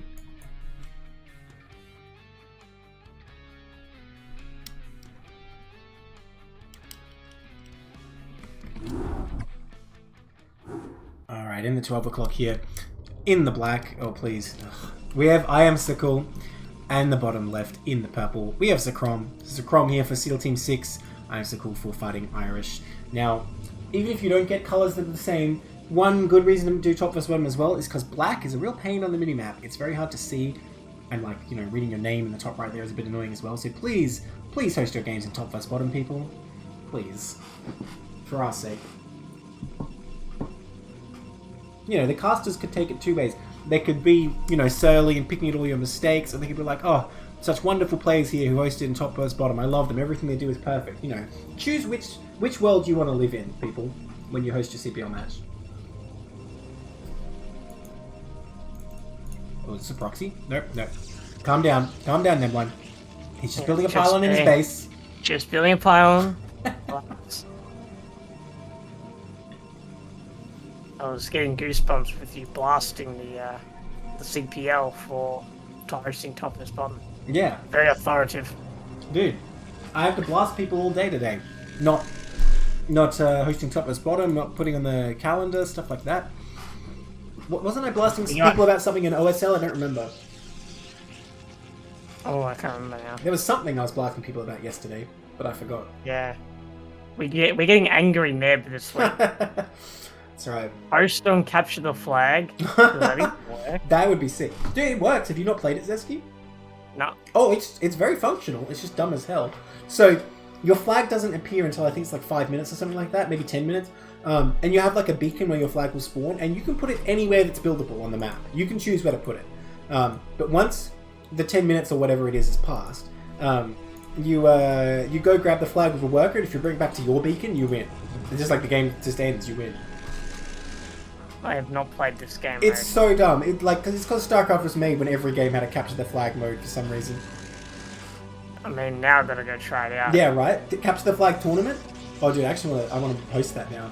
I have a lot of ideas for tournaments kicking around in my head, to be honest. Well, we can maybe a CP King of Tears, but it's all capture the flag. That sounds amazing. I wonder if you can do it more than 2 people. Like, can you do like a 3-way, and if anyone captures anyone's flag, you win? That'd be a bit frustrating. That would be, yeah. Because you could arrange someone to throw, you know, give them the flag. Yeah. Thing is, the way it tends to work is like, you know, you start playing like a normal game because you can still just win normally. But if you don't invest enough in defending your flag, suddenly your opponent can sort of steal them in a way.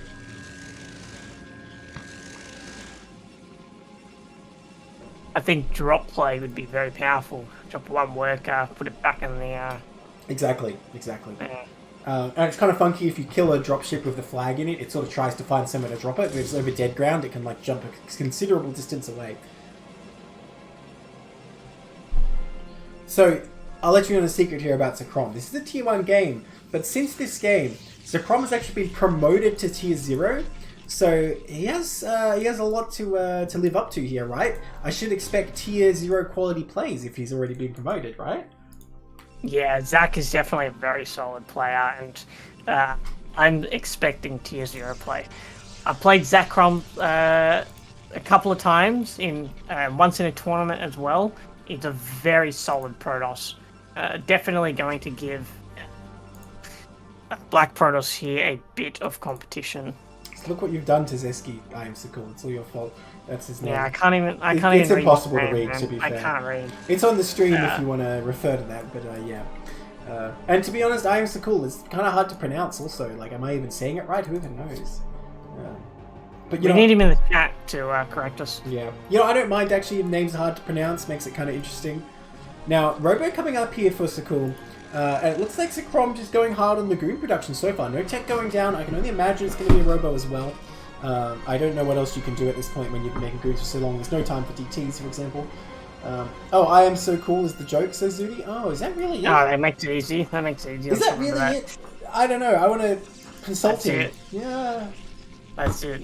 I am so cool. Alright, well, cool, if we're going to call him that. Doing, I think, a better strategy here. Building the Robo right towards the ramp or the choke, which was lacking in that other series, actually. Neither player really doing that, but I think you always want to do that, because even if you don't intend to expand, you need to both fool your opponent that maybe you will, and also just have the option depending how things go. Because if you make a Reaver out of shuttle, it's as we saw, it's really hard to get it from the back of your base to the front. What are these Goons doing? Yeah, it's a very aggressive push. Looks for a second like they're going to try and climb the fence. Yeah, there's no way he's getting in here. I mean, Z-ZakRoM very, very wisely just sitting back in the choke, not trying to do too much. It looks like Z-ZakRoM doesn't even care. He's like, alright, I'm moving in. You got to deal with this. Oh, yeah, but it looks like So-Cool's Goon's got the better of the rally. Goon popped out, and it looks he's going to get another Goon. Why did Z-ZakRoM continue the engagement? He lost so much there. And now, Z-ZakRoM looks way stronger. I think Z-ZakRoM can just get a Reaver and push across here. Maybe I actually think he can win off this. Yeah, it seems like. It looks very good for him right now. Now, there is the defender's advantage, so I guess by the time he gets there, he won't actually have an advantage. But if he gets a Reaver, I mean, his Robo is out sooner. But Z-ZakRoM here getting the shuttle already. So actually, he's going to be ready first, and the support bay. Looks like Z-ZakRoM's still worried about DTs. Which, you wouldn't expect 4 Goons to show up and attack you with range, and still DTs to show up at this timing. But I think he's just making sure he has everything so he doesn't get surprised. And he is getting the Nexus. So it's going to be up to Z-ZakRoM to attack again, actually, with this Reaver that's going to be coming up. Well, I guess he just wants to play a very standard game, get his Nexus up, get into a fairly solid macro game. And that's always a fair way to play as well. And choose not to capitalize on the opportunity, because it does require a bit of execution, and if you're not comfortable with the execution, then it can be a bit slippery. Well, with what we're seeing here, we may see Z-ZakRoM go for harass, like in the last game, because he's very happily securing his own natural, and I think he's going to realise he's not really going to be able to attack Z-ZakRoM and his natural. So I think the option might be just like fly this Reaver in the main, see what you can get done. Did make an observer, by the way, before the Reaver. Just both players playing super safe here. Maybe they saw the last game before this and they're like, oh, we don't want that to happen to us. Yeah, we don't want DTs. No DT game. Ooh, will he get that observer? That is a pretty big pick if he does, but it does not look like he will. But now it has stuck here with his buddy there, just like, hey, I see you. Staring at him. Reaver's coming up not too far apart, actually. Since Z-ZakRoM actually got the Robo faster here, but Z-ZakRoM also made the observer. Ooh, speed coming up for Z-ZakRoM though, shuttle speed that is, but not for Z-ZakRoM at this point. So Z-ZakRoM much more likely to keep his shuttle with his army, I think, whereas speed a lot more effective for harassment here. And that Nexus search faster for Z-ZakRoM as well is actually going to pull ahead here. This is why I say I think harass should go down for Z-ZakRoM. I don't really see how else he's going to equalize this situation. Yeah, Z-ZakRoM's window for getting to a macro is very slowly closing, and he needs to do an attack to really capitalize on his advantage of having a little bit more army, but We are throwing away a Zealot to see what's going on. He does see the Nexus. Perhaps ZakRoM will just do an attack now, seeing that he's already got his Nexus up. But we're not moving at the same time. So slowly, iamsacul is just building up his forces. Pretty standard play and getting ready for this big attack. Man, these freaking observers just hanging out. Yeah, they're chilling. They're just staring at each other. You know, no blinking. Although the purple one's going to turn aside. Alright, looks like ZakRoM is going to attack the front. He's coming across with the army. Looks like he thinks he can bust in here. But the Reaver's going to be out in time for iamsacul, if barely. And the shield battery as well. I think ZakRoM realizes his situation. I think understands the situation a lot better. Oh, that observer finally falls. And so he's very prepared for exactly what he needs to do here. But this is Brood War, so execution can always go either way. The battery being down low was very promising. Well, it does seem a bit far forward, though, I have to say. Can't the Reaver just, like, pick that off? I guess that does buy time, though. Only 100 minerals. Yeah, for only 100 minerals. Oh, look at that speed shuttle. Oh, it's sleek. Alright, here you go. Starting to hit these buildings. These Reavers having a hard time. Vertical Reaver micro, never fun for anyone. Oh, taking out that pylon. Okay, shield battery did not do much. I guess it's not really that inefficient, because ZakRoM had to pay Scarabs to kill that.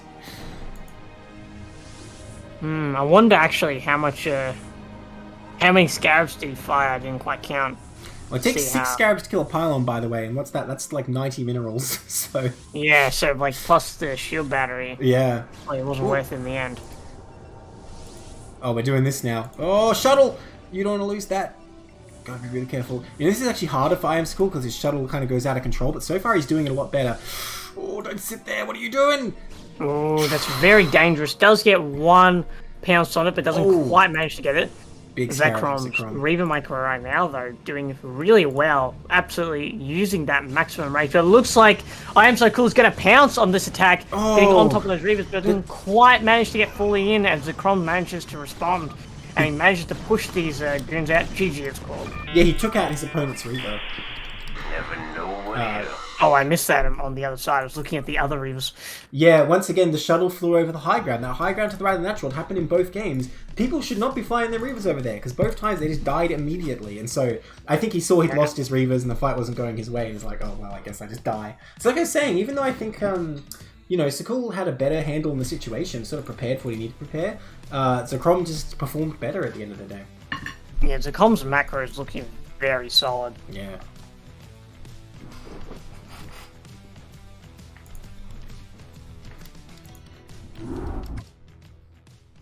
Alright, here we are in game 2.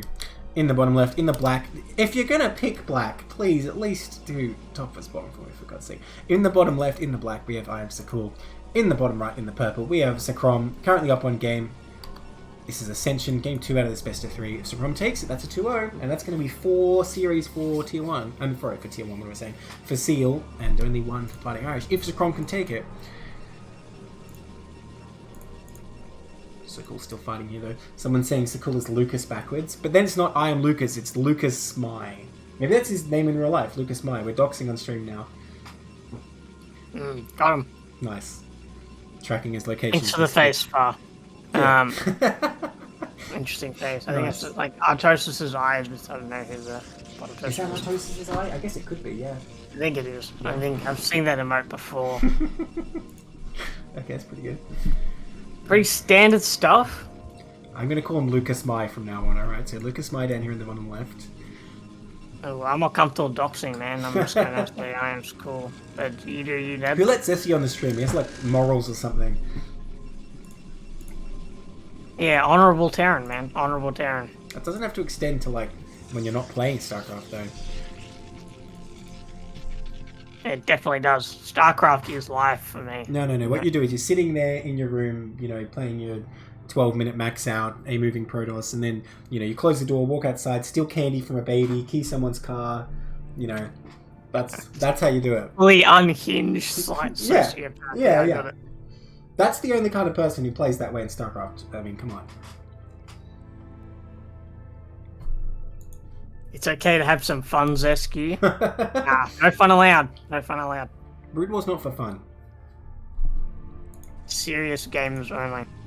So it looks like ZakRoM's going to be seeing iamsacul's base first. Oh. Seeing the cyber timing and the gas timing. Much more similar builds than the other series here. Both players just going straight for that cyber. No zealots at all. Oh, I say that, but Lucas might have the zealot. As they both make zealots. Yeah, that was it. Alright, let me shut up. Yeah. I mean, it's an interesting time to get zealots because they're not getting the pylons on time, and they're going to get supply blocked if they let the zealots finish. Oh. Yeah. It's not some weird thing where, like, if you figure out it's proxy, then you don't cancel it. But I mean, ZakRoM's already in here. He knows what the build is. Dude, he almost got that probe. Oh my god! He gets it! Is he gonna live? No! Why would you go over there? Oh. Well, 1 for 1. Pretty annoying harassment.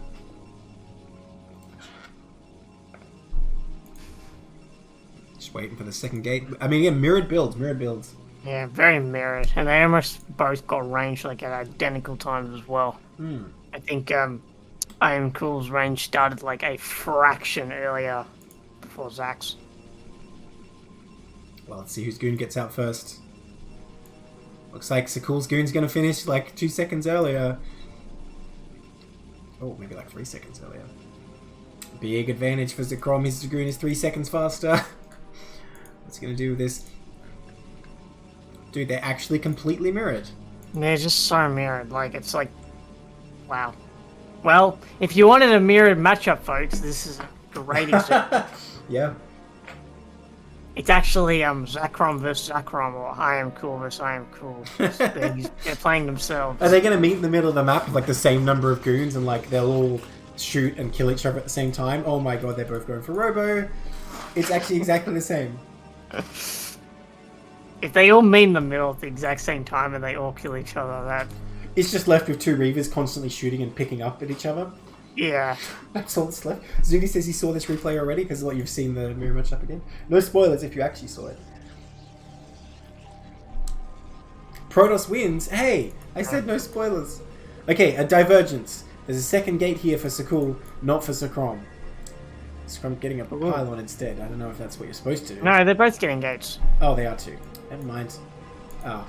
Okay, but slightly later for ZakRoM. Yeah.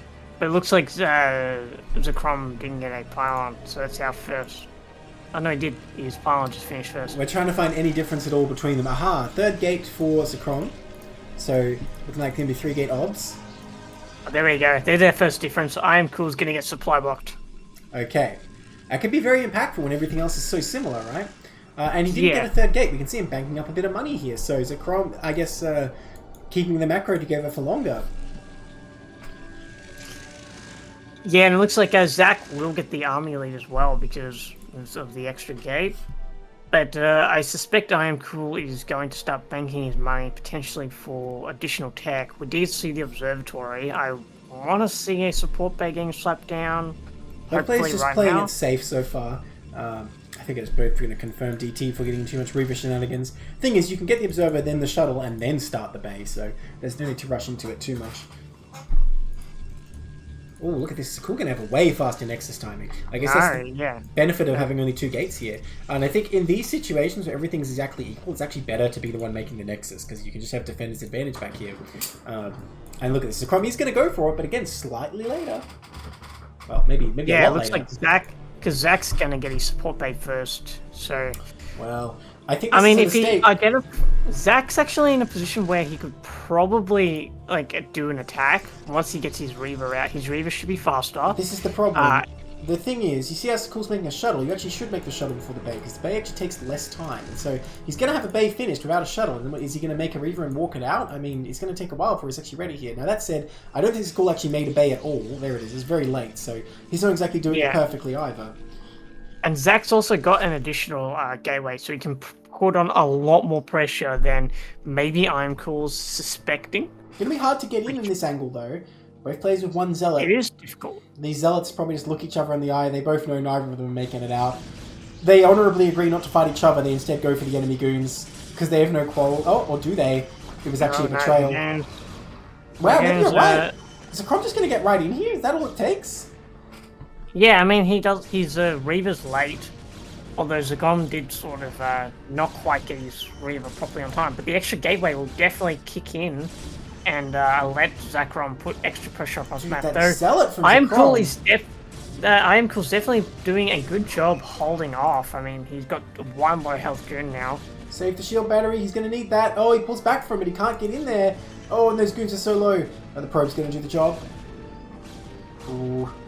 Yeah, but it's just, in the end of the day, it's 4 goons against, well, it looks like 5 goons against 4. But there's a bonus, yeah, sneaky one over here. He's not really helping. And he's coming through the choke now. ZakRoM getting such a good fight. The probe's finally coming out to help. Shield battery's still up. If he can just reclaim that location, he might be able to use it, but he GG's. Yeah, that's the risk with going Nexus before your Reaver, is well, if his macro really slipped there. He actually had plenty of money to build the Reaver, but he just did not for the longest time, actually. So, very unfortunate there. And I mean, it shows, like you're saying, ZakRoM's macro was just better. He didn't really make any mistakes, whereas ash-ZakRoM macro definitely slipped a bit there, and he paid for it. Yeah, very unfortunate. He might have been able to hold that, but well, there's another 2-0. Yeah, that's right. You can't make one mistake and expect to win in Brood War, right? But that's another 2-0. S.E.A.L taking 4 of the Tier 1 games. Very impressive there. But that's going to be it for the cast tonight. And I don't know if we have anyone casting right after. Well, if we do, I'll raid them in a minute. So hang around. We're going to raid somebody, that's for sure. See you guys next time.